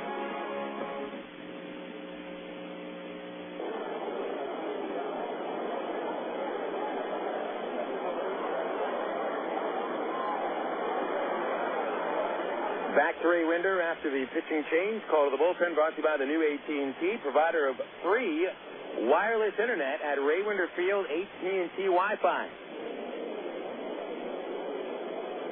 If you are looking to bring your wireless laptop or wireless PDA to Raymond Field and you would like to access the free AT&T Wi-Fi, just go into the Traveler's office, ask for a coupon, we'll have it for you. As of now, you don't need the coupon. It is free right now, but sometime soon, you open up your browser, a splash page will come up, and you just enter that coupon code, and you can surf the net for free, high-speed style here at Raymond Field. So here's Aaron Pullen entering his 20th game of the year, a record of 1-0, 1 save, 5.40 ERA. Pullen will face Anthony Webster, one of the toughest outs in this Frisco lineup. Entered the game hitting .319, and he's 2 for 4 today. Left-hander, 2 on, 2 out. Pullen's pitch, a fastball for a strike. Webster, 2-run double in the first. Fly to center in the second.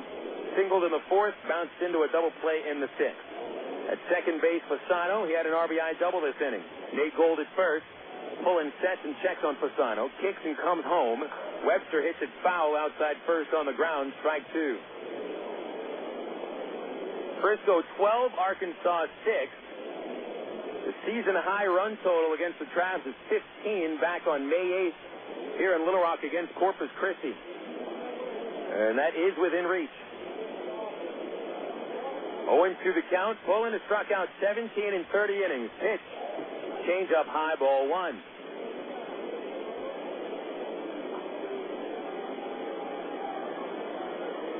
Pullen appearing in his second game of the series, pitched in game 2 of the doubleheader Tuesday, giving up 3 runs in 3 innings. Webster leaning back, Pullen kicks, a 1-2 pitch, slider fouled off into the railing in front of the Traveler dugout. Still 1-2. There is action to the bullpen again. Right-hander getting ready. Pullen maybe just facing one hitter. It's Rich Thompson throwing in that right field pen. Pullen, the 4th pitcher of the night for the Travs, 3rd reliever. Here's the 1-2. Slider popped out of play. That'll get to the roof right on the left side of the press box. Still 1-2. Chris Hunter, the starter for the Travelers, lasted just 1/3 of an inning. They're giving up 5 hits and 7 runs. Hunter's ERA went up to 8.29 over 11 AA appearances.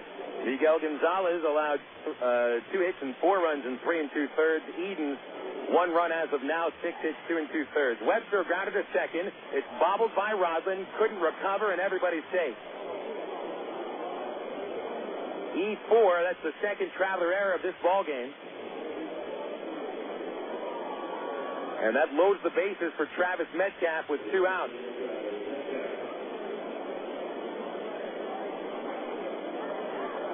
Error number 7 on Rodlin. So Fasano at third, Gold at second, and Webster at first. Travis Metcalf the batter, 0 for 2. 2 strikeouts, 2 walks. Pitch from Pullen to the right-hander, inside at the shoulder, ball 1. Bases loaded for the second time today for Frisco.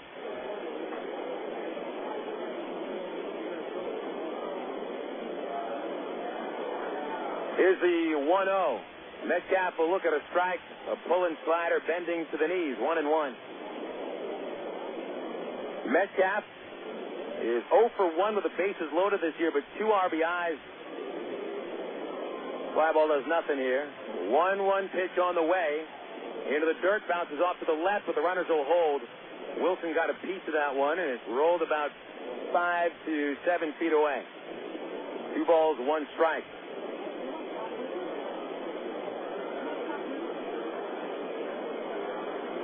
A run home here in the 7th inning, charged to Edens. Any more runs that score here in the 7th will be charged as unearned. 12-6 Frisco. Riders have a chance to put the game away here. Some people would think the game's already over, but the Travs could come back. 2-1 pitch. Fastball high, 3-1.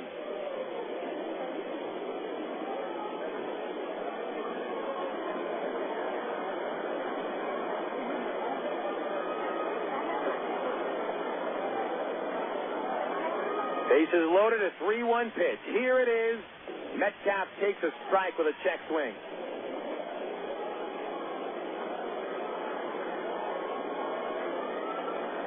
So he's taken this as far as he can. 3 balls, 2 strikes, 2 outs, bases juiced.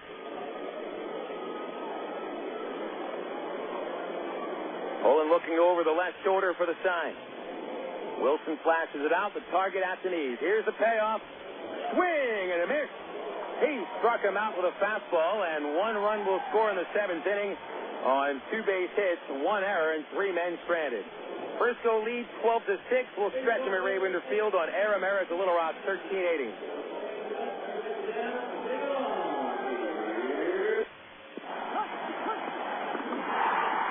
He's been a sports anchor on TV. He's reported on games of the Kansas City Chiefs. He hosts NFL postgame shows week after week. But he still hasn't quit his day job. Gordon Docking is the Chief Executive Officer of St. Mary's Hospital in suburban Kansas City. He's distinguished himself nationally as an innovator in healthcare, impacting the design of the hospitals of tomorrow. But before he was CEO, he was a master's degree student at Webster University. Today, he's an achiever in many walks of life. I'm Bob Costas, member of the board of Webster University. All Webster campuses around the world share the same belief. Education is more than just a degree. It's real knowledge for real-world success.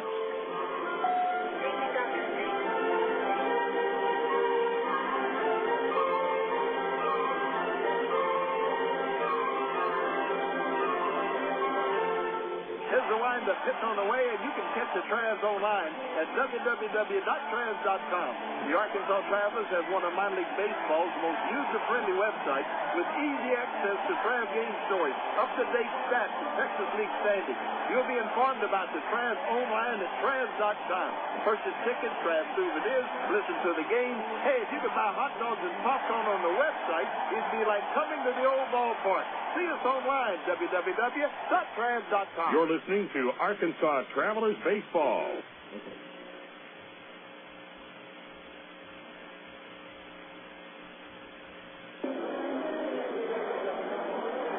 Returning to Ray Winder Field in the bottom of the 7th inning, Frisco leading 12-6. And the Arkansas Travelers will send up Eric Rodlin to begin the 7th inning against Jesse Chavez in his second relief frame. Pitch to Rodlin is sent deep to right field. A first pitch, long drive over the right field fence. And Eric Rodlin hit his 3rd home run of the season. 7th run for the Arkansas Travelers on the very first pitch of the 7th inning from Chavez. That makes it 12-7.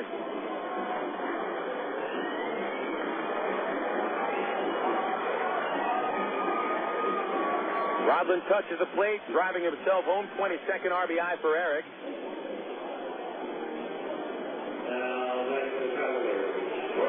Matt Brown up next after Brandon Wood. Wood is 2 for 3 with a 2-run homer and a double, plus a strikeout coming in the 2nd inning.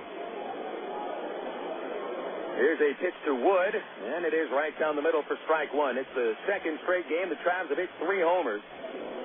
Peel and Wood in the 1st, and now Rodlin in the 7th. An 0-1 to Wood. Curveball, swing and a miss. Nice pitch by Chavez for strike 2.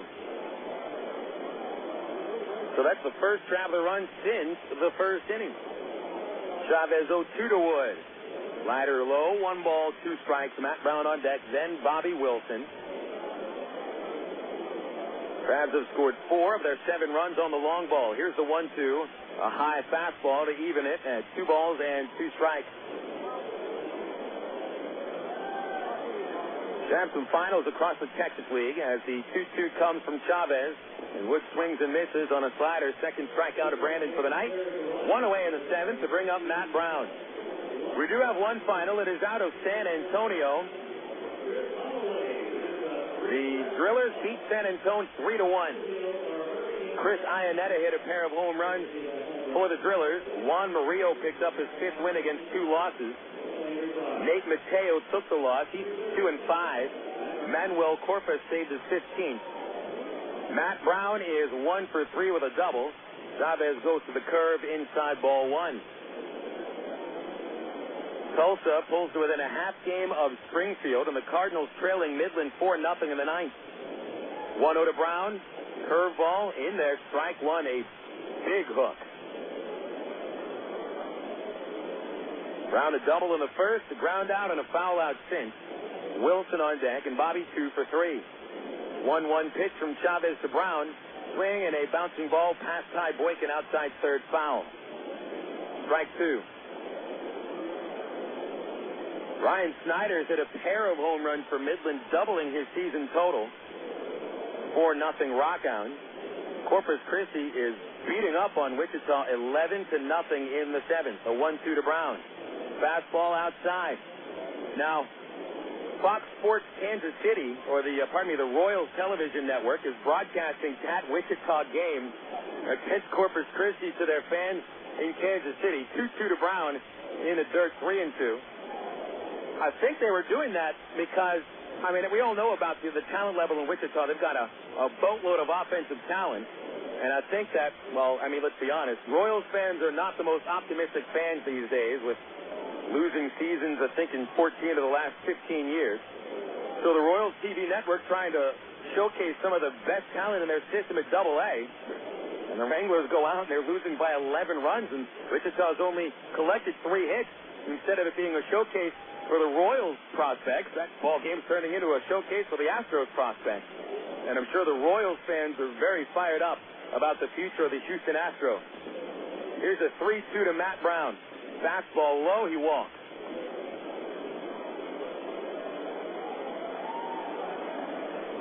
One out walk, bringing up Bobby Wilson.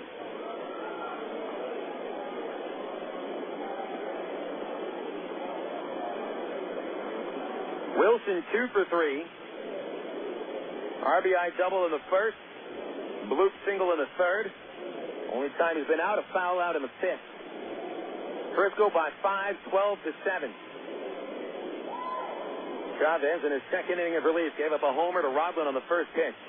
And here's a delivery low to Wilson, ball 1. Speaking of Corpus Christi prospects, how about Hunter Pence? Pence, who entered this game today with 15 homers, hit his 16th. 1-0 to Wilson, off the outside plate on a slider, ball 2. Pence hitting 300 on the season. 16 home runs. And Pence has also driven in 45, ranking second. Wilson chops to the hole at short, but cut off by Metcalf. Throws to second for an out. Benjamin to first. Inning ending 5-4-3 double play. That is the second double play bounced into by Travelers tonight. It ends the 7th, but Arkansas scores once on the first pitch homer by Eric Rodland. And that's all they get. 7 innings in the books heading into the 8th. The RoughRiders 12 and the Travs 7. On air, America Little Rock, 1380 KDXE. Coca-Cola, this is Mitchell. My friend's brother is a molecular biologist, and he was saying the only way you could have gotten Coke Zero to taste like the regular Coke was to engineer it in space. I would not. Well, no, but think about the whole zero factor, like zero gravity. It makes perfect sense. Zero is for the 0 calories. To stop pretending that you don't engineer Coke Zero in space. Can you do that? I wish I could speculate on that, sir. The next launch. I just want the time for the next launch. Coca-Cola Zero. Real Coke taste. 0 calories. Ameripride Services is the linen and apparel company to get your team into a professional uniform program. Ameripride features a wide range of high-quality custom programs for the manufacturing industry, hospitality and food service, medical or dental uniforms, and professional and executive wear. Call 664-5575 to schedule a presentation with an Ameripride consultant. Also specializing in the finest quality table linen, rental mat, and restroom services. Call 664-5575 for Ameripride, the official garment supplier of the Arkansas Travelers. For 30 seasons, Jim Elder was the radio voice of the Arkansas Travelers. Fans knew him as the human encyclopedia of sports knowledge from baseball to horse racing to football. Jim knew it all, but Jim Elder was about much more than sports. He also loved to help kids, and that's why his friends and family started the Jim Elder Good Sport Fund. The fund helps organizations that teach kids about life through sports, like Park, RBI Baseball at Lamar Porter Field, the First Tee, Arkansas Sheriff's Youth Branch, and kids clinics with the Arkansas Travelers. Jim Elder's legend will live on in Arkansas through the Jim Elder Good Sport Fund. See them online at jimelder.org. You're listening to Arkansas Travelers Baseball.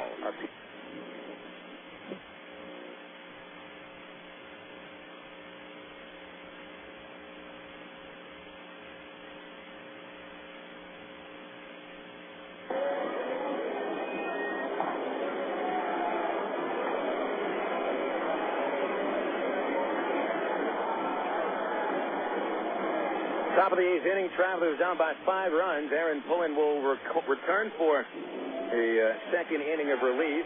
Struck out Travis Metcalf to end the 7th, leaving the bases loaded. And it'll be Enrique Cruz to start the 8th.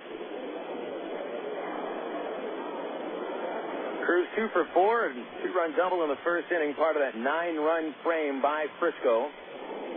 And a single last time up. Pulling from the stretch at all times, he'll deliver. And Cruz has a pop-up in a shallow right center field. Eric Rodlin backs up. You got Pauly streaking in from right, and Pauly calls him off at the last second and makes the catch with Rodlin ducking underneath him. One away, bringing up Mike Nickeas. Nickeas 0 for 3. Nickeas a walk in the first, but 0 for 3 since, with 2 ground outs and a strikeout looking.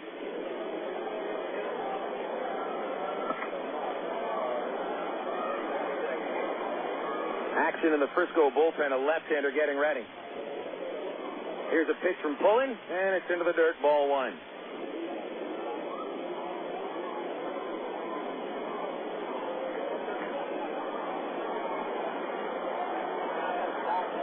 On deck, Luke Grayson. Pullen comes home, a 1-0 pitch. Ground ball to third. Brown a move to the line, backhands it. Winds up and fires for out number 2.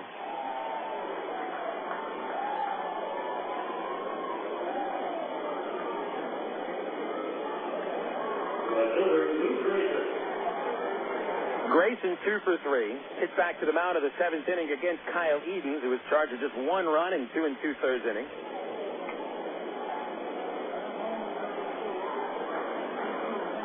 Grayson stands in, and Aaron Pullen has a chance for the first 1-2-3 inning thrown by a Traveler since Miguel González did that in the 2nd inning. Stretch and a pitch. Foul ball straight back, strike 1. 12 runs, 16 hits, no errors for Frisco. Travelers, 7 runs, 10 hits, 2 errors. All runs earned for both teams. Here's the 0-1 from Pullen. Swing and a miss, a slider, and Grayson is 0-2 in the count against Pullen.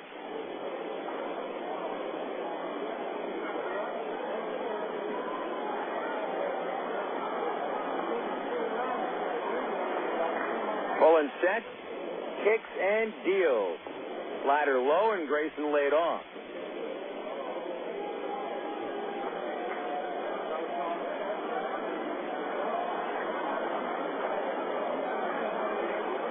Pulling a strikeout of the 7th.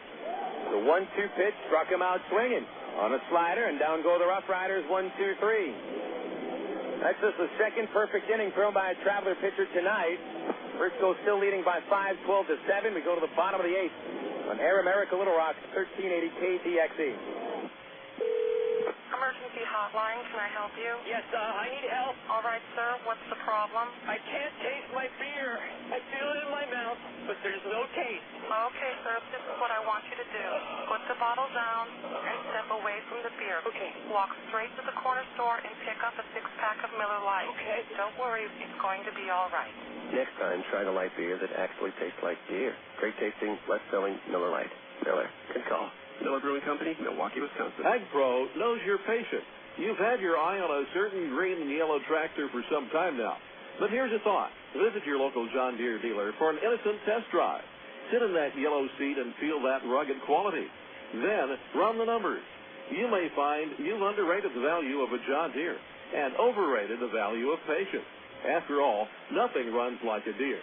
Test drive the John Deere of your choice today at AgPro Central Arkansas, 10504 Maumelle Boulevard, North Little Rock. Of all the days of the week, it seems that Mondays are everybody's least favorite day. Well, the Travs and the Arkansas Democrat-Gazette have a reason for baseball fans to look forward to Mondays. That's because Mondays are Democrat-Gazette family night here at the ballpark. You just pick up a copy of Monday's Democrat-Gazette, and you'll find a discount family ticket right there in the sports section. That's right. It's a coupon that admits the whole family for just $2 a person. Hey, Mondays don't sound so bad anymore. You're listening to Arkansas Travelers Baseball. Third pitch of the night for the Frisco RoughRiders as left-hander Jesse Carlson enters the game, replacing Jesse Chavez. This is Phil Elson with you on Air America Little Rock, 1380 KDXE. The Travelers trailing by 5, 12-7. And unless they rally back in the 8th or the 9th, it's going to be 6 consecutive losses for Arkansas. They've already dropped 19 of their last 23 games.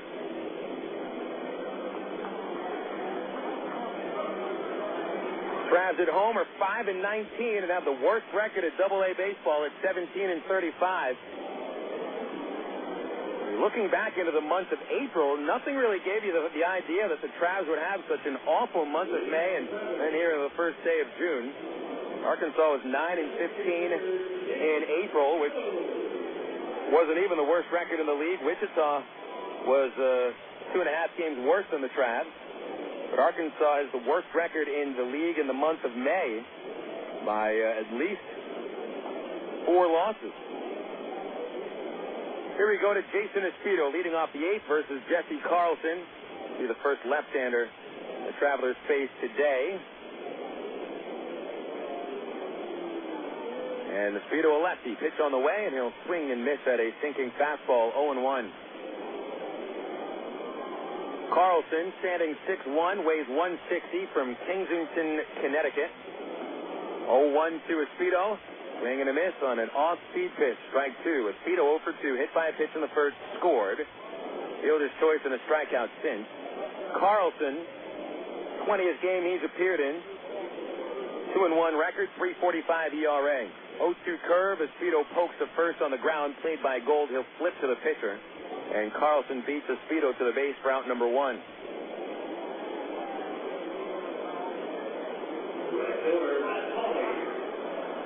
That's the first time since inning number 4 that the Travs haven't had the leadoff man reach base.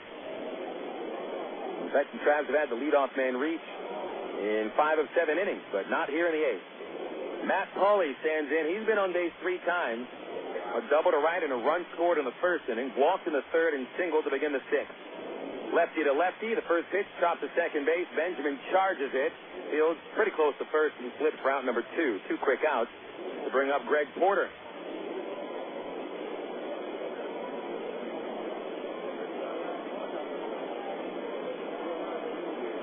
Travs haven't been set down in order since Thomas Diamond did it in the 2nd inning. And that was something to see. Both pitchers set down their opponents in order in the 2nd after the Travs and RoughRiders combined for 15 runs and 12 hits in the 1st.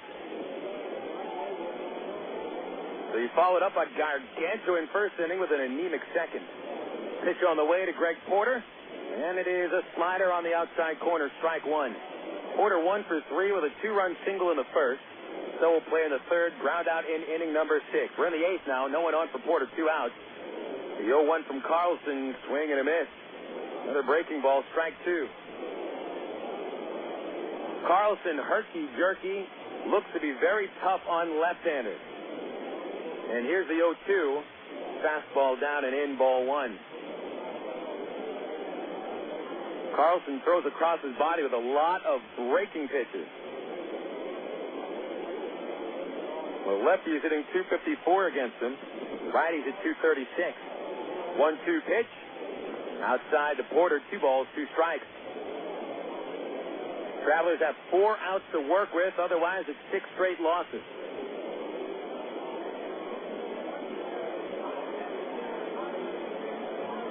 Here's the 2-2 pitch. Breaking ball low, 3-2.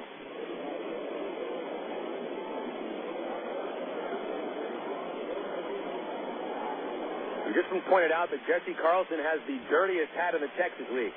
He gets a trophy for it. 3-2 pitch. Breaking ball, strike 3 as Porter takes it on the outside corner. And down go the Travelers, 1-2-3. 12-7, Frisco takes the lead into the 9th inning on Air America Little Rock, 1380 KDXE. At one time or another, we all want to change the world in which we live, make it a better place. Introducing the new ITT Tech School of Criminal Justice. At ITT Tech, we now teach the fundamentals of the criminal justice system, along with the technology to help respond to and prevent crime. ITT Technical Institute School of Criminal Justice. Education for the future. To find out more, call 1-800-ITT-TECH or visit us on the web. Coca-Cola, this is Mitchell. My friend's brother is a molecular biologist, and he was saying the only way you could have gotten Coke Zero to taste like the regular Coke was to engineer it in space. I would not. Well, no, but think about the whole zero factor, like zero gravity. It makes perfect sense. Zero is for the 0 calories. Just stop pretending that you don't engineer Coke Zero in space. Can you do that? I wish I could speculate on that, sir. The next launch. I just want the time for the next launch. Coca-Cola Zero. Real Coke taste. 0 calories. Emergency hotline, can I help you? Yes, I need help. All right, sir, what's the problem? I can't taste my beer. I feel it in my mouth, but there's no taste. Okay, sir, this is what I want you to do.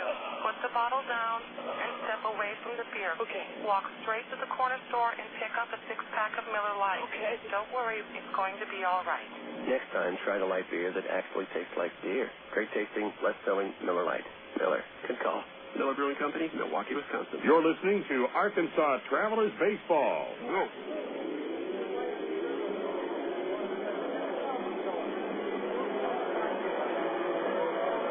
This game gets into the 9th inning a little earlier than would have expected after a first inning that lasted almost 45 minutes to an hour. Top of the 9th, Frisco leading by 5, 12-7. Aaron Pullen has sent down 4 men in a row, and he'll start at the top of the order. Kevin Mahar, first pitch. Swing and a miss, strike 1. Casey Benjamin is on deck. Benjamin will have a chance for a 6-for-6 night. The 0-1 pitch is a curve low and away. 1 ball, 1 strike to Mahar. Mahar collected 2 of Frisco's 16 hits. There's the 1-1, smack towards the gap in right center, a base hit. Matt Pauley is able to cut it off. Mahar will turn at first and hold with a leadoff single. So it's 2 games in a row that Frisco collects 17 base hits.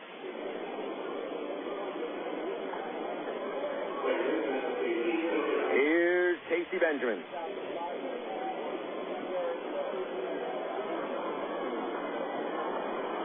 Benjamin standing in with a chance to do something that rarely ever happens in one game. Collect 6 base hits. Of the 5 hits, 1 has been a homer, 1 double, 3 singles, including 1 bunt single. Left-hand batter, here's a pitch. He'll check swing. It's a called strike. 0-1.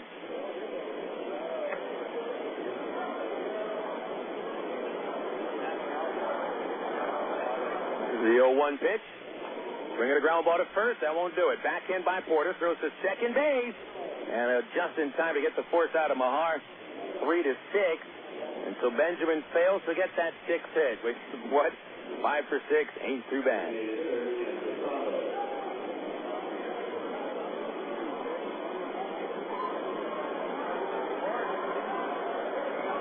Coming up to the plate now, Jim Fasano. He's 2 for 5 with a double. A run scored and an RBI.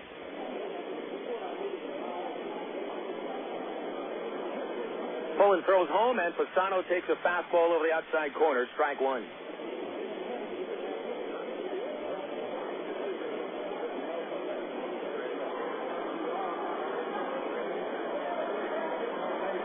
Benjamin on base for the 6th time.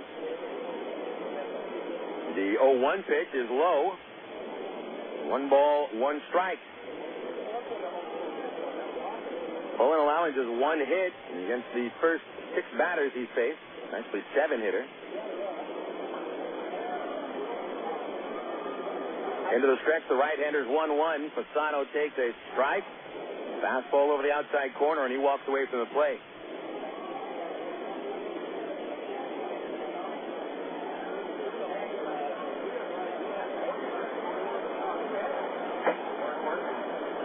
One ball, 2 strikes on Fasano.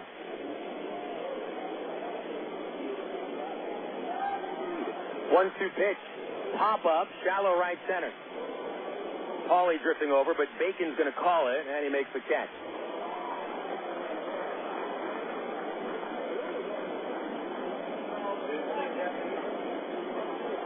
Two away to bring bring up Nate Gold. When the Travs come to the plate of the ninth inning, they'll need at least 5 to tie. They start with the 9-hitter Dwayne Bacon, then go to Peel and Eric Rodland. Travs have made up a 5-run deficit before in the ninth inning. It's not out of the question. Hits the Gold, broken back, grounder to short. Gloved by Wood charging. Crow hops and fires and gets Gold to end the ninth inning. No runs for the RoughRiders, 1 hit and 1 man left. Last chance for the Travelers, 5 runs to tie, 6 runs to win, or it's a 6-game losing streak, 12-7 Frisco on Air America Little Rock, 1380 KDXE. Since 1901, the Arkansas Travelers have been making memories in the natural state, like John Young launching a home run over the Mills Freeway to win the '77 Texas League title. People still talk about the explosive performances of Captain Dynamite or the Travs leadoff batter for the 1976 season, 3'4" Roscoe P. Stidman, and the unbelievable home run heroics of recent Travs Tommy Murphy and Mike Napoli. And it's a grand slam! Tommy Murphy wins the game with a walk-off grand slam! Now you, your friends, and family are invited to create some memories of your own as the Travs charge to the 74th and final season at Ray Winter Field. Double play ends it. The Travs are the East Division champions. Come share the excitement as the Arkansas Travelers celebrate their history with another winning season. For tickets, call 664-1555 or visit Travs.com. Henry Morales has hit another ball onto the freeway. Get out of here. The Arkansas Travelers, still the greatest game on dirt. Liberal progressive radio. It's kind of like a dream come true. Air America Little Rock, 1380 KDX North Little Rock.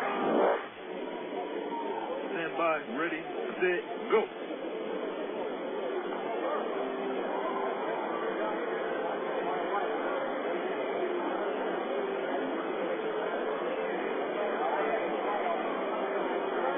Final chance for the Travelers. We come to the bottom of the ninth inning. 12-7. Frisco leading, so that 9-run first has stood. The Traveler bullpen has done a very nice job limiting the RoughRiders to just 3 runs over 8 innings, actually 8 2/3 innings by the bullpen. Actually, the bullpen has given up a total of 5 runs in 8 2/3, which isn't that bad considering how free and easy Frisco is swinging against the Travs starter Chris Hunter. Dwayne Bacon leads off the ninth against Jesse Carlson, who retired the side in order last inning.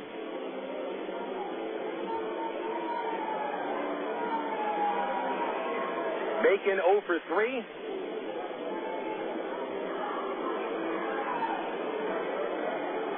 He'll bat from the right side. He has struck out his last 2 at-bats.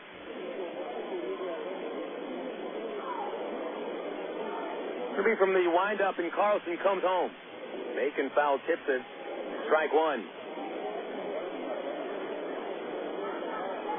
Travs have come back from down by 5 in the ninth inning. It happened earlier this month. In fact, it was the last win at home for the Travelers. The 0-1, Bacon takes a breaking ball, strike 2. Against Springfield, May 19th. Travs scored 5 times in the ninth to win on that Greg Porter walk-off grand slam. And they haven't won a home game since. The 0-2 to Bacon. Foul ball on the first base roof. Still 0-2. In fact, the Travs have lost 11 of their last 12 home games. And if you don't play very well at home, you're probably not going to have much of a good season. 0-2 pitch to Bacon. Check swing and a high outside fastball. They did appeal on the check swing, but Bacon was nowhere near going across. 1-2 the count. And the pitch is chopped a little bit towards the mound. Easy play. Carlson fields and fires for out number 1.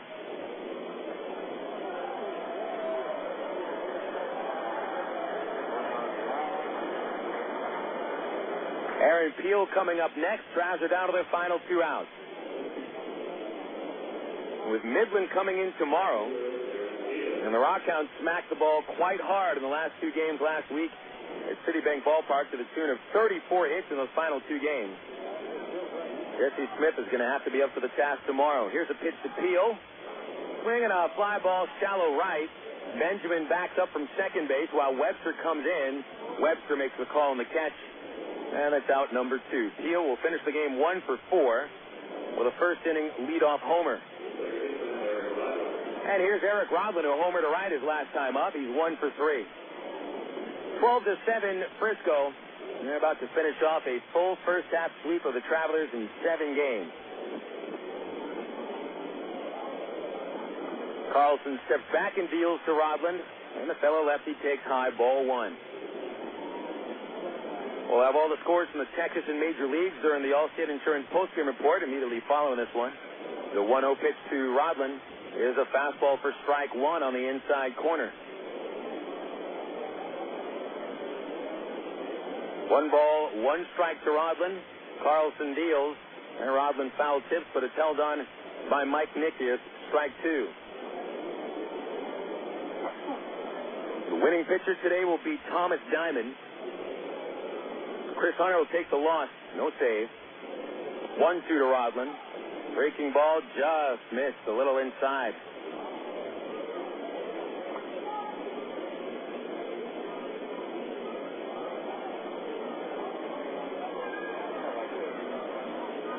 Rodland will stand back in and choke up a little bit. The 2-2 pitch. Fly ball shallow left. Grayson is there, and he makes the catch. Disappointing series for the Arkansas Travelers. Not only do they get swept in the 4-game series, but they get blown out in the final 3 games. Final score at Raylander Field, the Frisco RoughRiders 12 and the Arkansas Travelers 7. Travelers fall to 17-36. They've now lost 6 in a row and 20 of 24. Frisco goes to 28-25, and the RoughRiders win all 7 matchups between the Travs and the RoughRiders in the first half of the season. Hopefully things will change for the better once we get into the second half. Winning pitcher will be Thomas Diamond. He goes to 5-1, while Chris Hunter takes the loss, and Hunter falls to 1-5. Coming up next, we've got the Allstate Insurance postgame report. Totals coming up first on Air America Little Rock 1380 KDXE. You signaled your turn. You merged without cutting anyone off. You stopped because the light was red. Through rain and sleet, through dark of night, 365 and 1/4 days a year, you drive safely. Now Allstate rewards you for being the hero you are. Introducing the Safe Driving Bonus. For every 6 months you don't have an accident, Allstate will give you an extra bonus. Actual cash off your renewal bill. That's on top of any discounts you've already received. It's time to make the world a better place to drive. That's Allstate stands. Are you in good hands? Get Allstate Your Choice Auto Insurance today. Call a local Allstate agent for 1-800-ALLSTATE. You can start earning your safe driving bonus the day you sign up. Features optional and subject to terms, conditions, and availability. Patent pending. Allstate Property and Casualty Insurance Company and Allstate Fire and Casualty Insurance Company, Northbrook, Illinois. Hey guys, want another beer? Another what? Another beer? I didn't have a beer. You do have a beer? I don't think so. Yes, you did. These beers right in front of you? Remember you ordered in some wings? Where? I mean, I remember eating the wings. Yeah, the wings were good. Are you sure we drank the beer? Look, you guys came in, you ate the wings, you drank the beer. Huh. Whatever. Do you guys want another round? Of what? Beer. Yeah, that sounds great. You want a beer? I would love a beer. Next time, try the light beer with the taste you won't forget. Great tasting, less filling, Miller Lite. Miller, good call. Miller Brewing Company, Milwaukee, Wisconsin. You're listening to Arkansas Travelers Baseball. It's time now for the Allstate Insurance post-game show. Once again, here's the voice of the Arkansas Travelers, Bill Elson.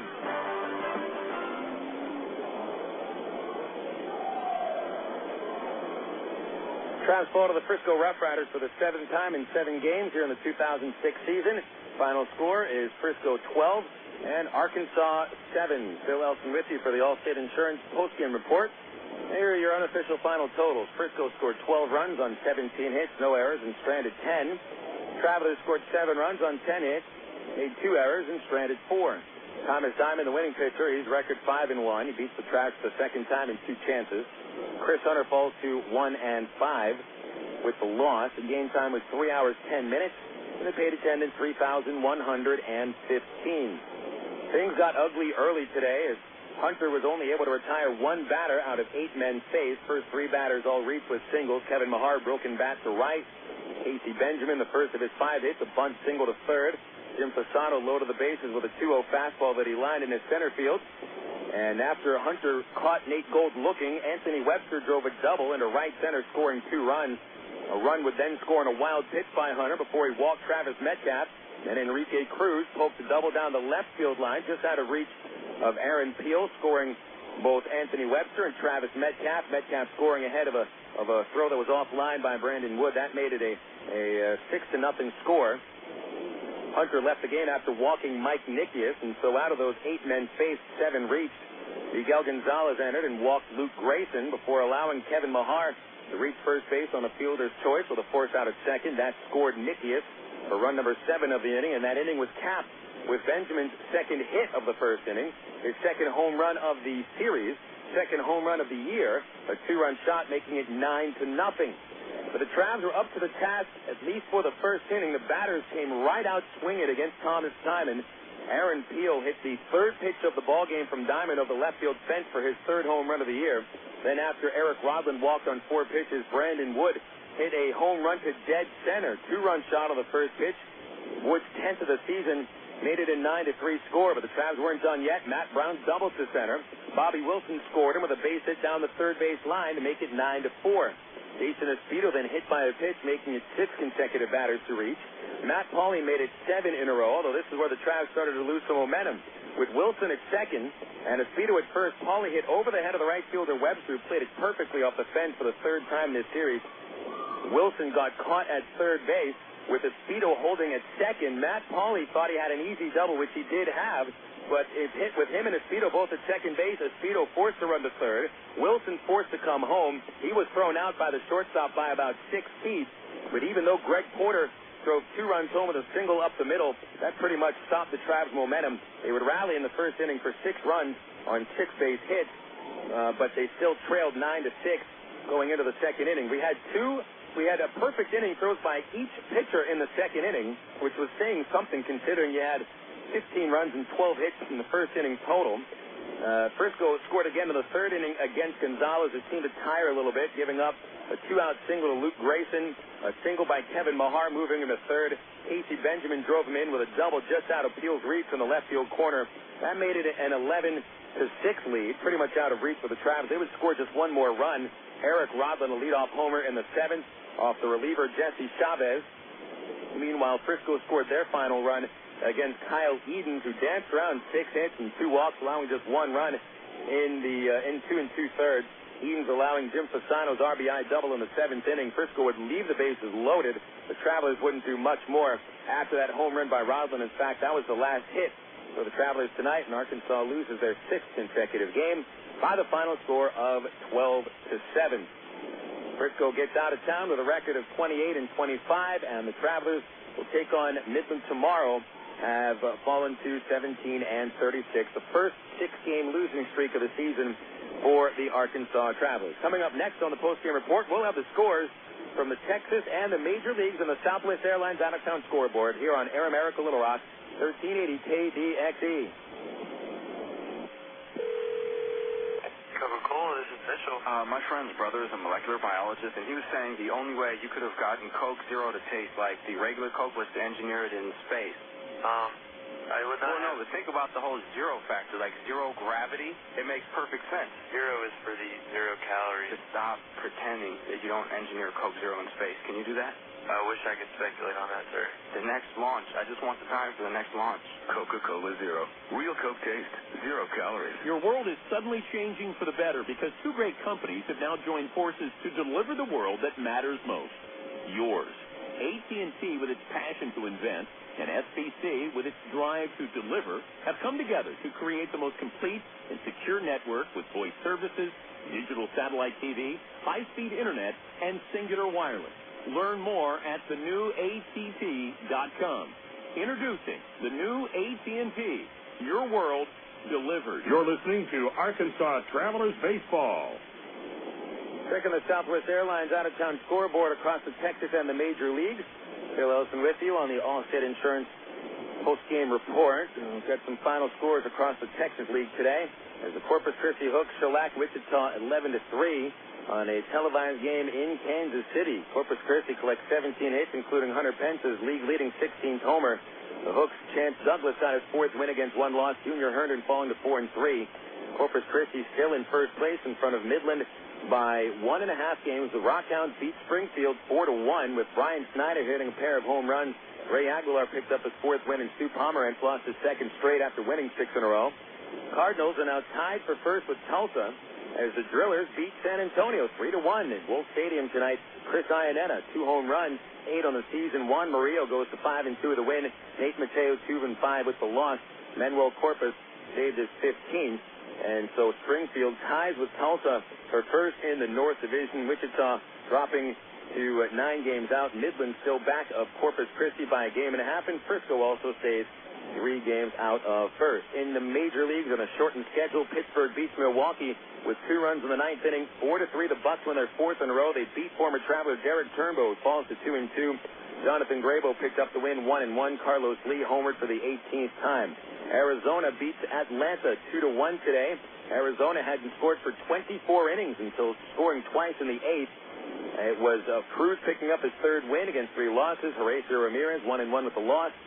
Jorge Julio came on for save number 2. Andrew Jones took Julio deep in the 9th for his 14th home run of the year. In the American League, it was 8-6. Tampa Bay over the Baltimore Orioles. Harper the win. Bedard loser, 5-5. Johnny Gomes a homer, 15th for the Devil Rays. Right fielder Kevin Mahar went deep for the 4th time for the Orioles. Detroit comes back and beats the Yankees 7-6. Kyle Farnsworth replacing Mariano Rivera, who's having a little bit of arm problems these days. And he gives up 2 runs in the bottom of the 9th inning. Fernando Rodney got the win 4-1. Farnsworth with the loss is 1-3. Jason Giambi hit his 14th home run of the year. The Cleveland Indians hit 3 home runs and beat the White Sox 12-8. Ronnie Belliard, Ben Broussard, and Jason Michaels all went deep. Well, Daniel Cabrera got the win, and Thornton the loser. Jermaine Dye, a pair of home runs for the losing White Sox. Currently in progress at Dodger Stadium, it is 4-0 Dodgers over the Philadelphia Phillies. Martinez and Kemp have homered for Los Angeles. Minnesota trailing Oakland 3-0 in the 7th inning. Frank Thomas and Mark Kotsay have all gone deep. Those are your scores across the Texas League and the Major Leagues, and it's brought to you by Southwest Airlines, the official airline of the Arkansas Travelers. Find them online at southwest.com. Coming up next, we'll give you the final totals and wrap everything up after this on Air America Little Rock, 1380 KDXE. What if there were no bad drivers? What if everyone always follows the speed limit? What if 10-car pileups didn't exist? In a world like that, we'd all be better off. It's why Allstate is introducing 2 incentives to drive safe. For every 6 months you don't have an accident, you'll get cash off your renewal bill with a safe driving bonus. And for every year of safe driving, you'll get $100 off your deductible with deductible reward. Another year, another $100 off, up to $500. But it's not just about saving money. Safe driving also saves lives. It's time to make the world a better place to drive. That's Allstate, Dan. Are you in good hands? Get Allstate Your Choice Auto Insurance today. Call a local Allstate agent or 1-800-ALLSTATE. You can get $100 off your deductible the day you sign up. Features are optional and subject to terms, conditions, and availability. Deductible awards apply to collision coverage. Patent pending. Allstate Property and Casualty Insurance Company and Allstate Fire and Casualty Insurance Company, Northbrook, Illinois. Of all the days of the week, it seems that Mondays are everybody's least favorite day. Well, the Travs and the Arkansas Democrat-Gazette have a reason for baseball fans to look forward to Mondays. That's because Mondays are Democrat-Gazette family night here at the ballpark. You just pick up a copy of Monday's Democrat-Gazette, and you'll find a discount family ticket right there in the sports section. That's right. It's a coupon that admits the whole family for just $2 a person. Hey, Mondays don't sound so bad anymore. You're listening to Arkansas Travelers Baseball. Ray Winder, Frisco scored 12 runs on 17 hits, no errors, stranding 10. Travelers, 7 runs, 10 hits, 2 errors, stranding 4. Thomas Simon, the winner, 5-1 record. Chris Hunter, the loser, 1-5. Game time, 3 hours and 11 minutes, and the paid attendance was 3,115. Frisco goes to 28-25, while the Travelers drop to 17-36. Arkansas has lost 20 of 24 games, and currently on their first 6-game losing streak of the season. You had home runs hit by Casey Benjamin of the RoughRiders, his second. Aaron Peel of the Travs, his third. Brandon Wood hit his 10th. Eric Rodlin, number 3. The Travelers lose for the 6th consecutive time, even though they've homered 3 times in each of the last 2 ball games. Coming up next, tomorrow, is the Midland Rockhounds. The Hounds and the Travs split a 4-game series in Midland last week. It'll be the first of a 3-game series, and tomorrow night, Jesse Smith takes the hill for the Arkansas Travelers with a record of 3-5 and a 4.45 ERA. We do not know who Midland will throw, but we're sure that they'll throw somebody. We'll have the first pitch at 7. Well, usually the first pitch would be at 7:10, but tomorrow's different. It's midget wrestling night at Ray Winder Field, which means that midget wrestling begins at 7 o'clock. Airtime will be 6:50 with the ITT Tech pregame show, and we anticipate the first pitch thrown at about 7:45.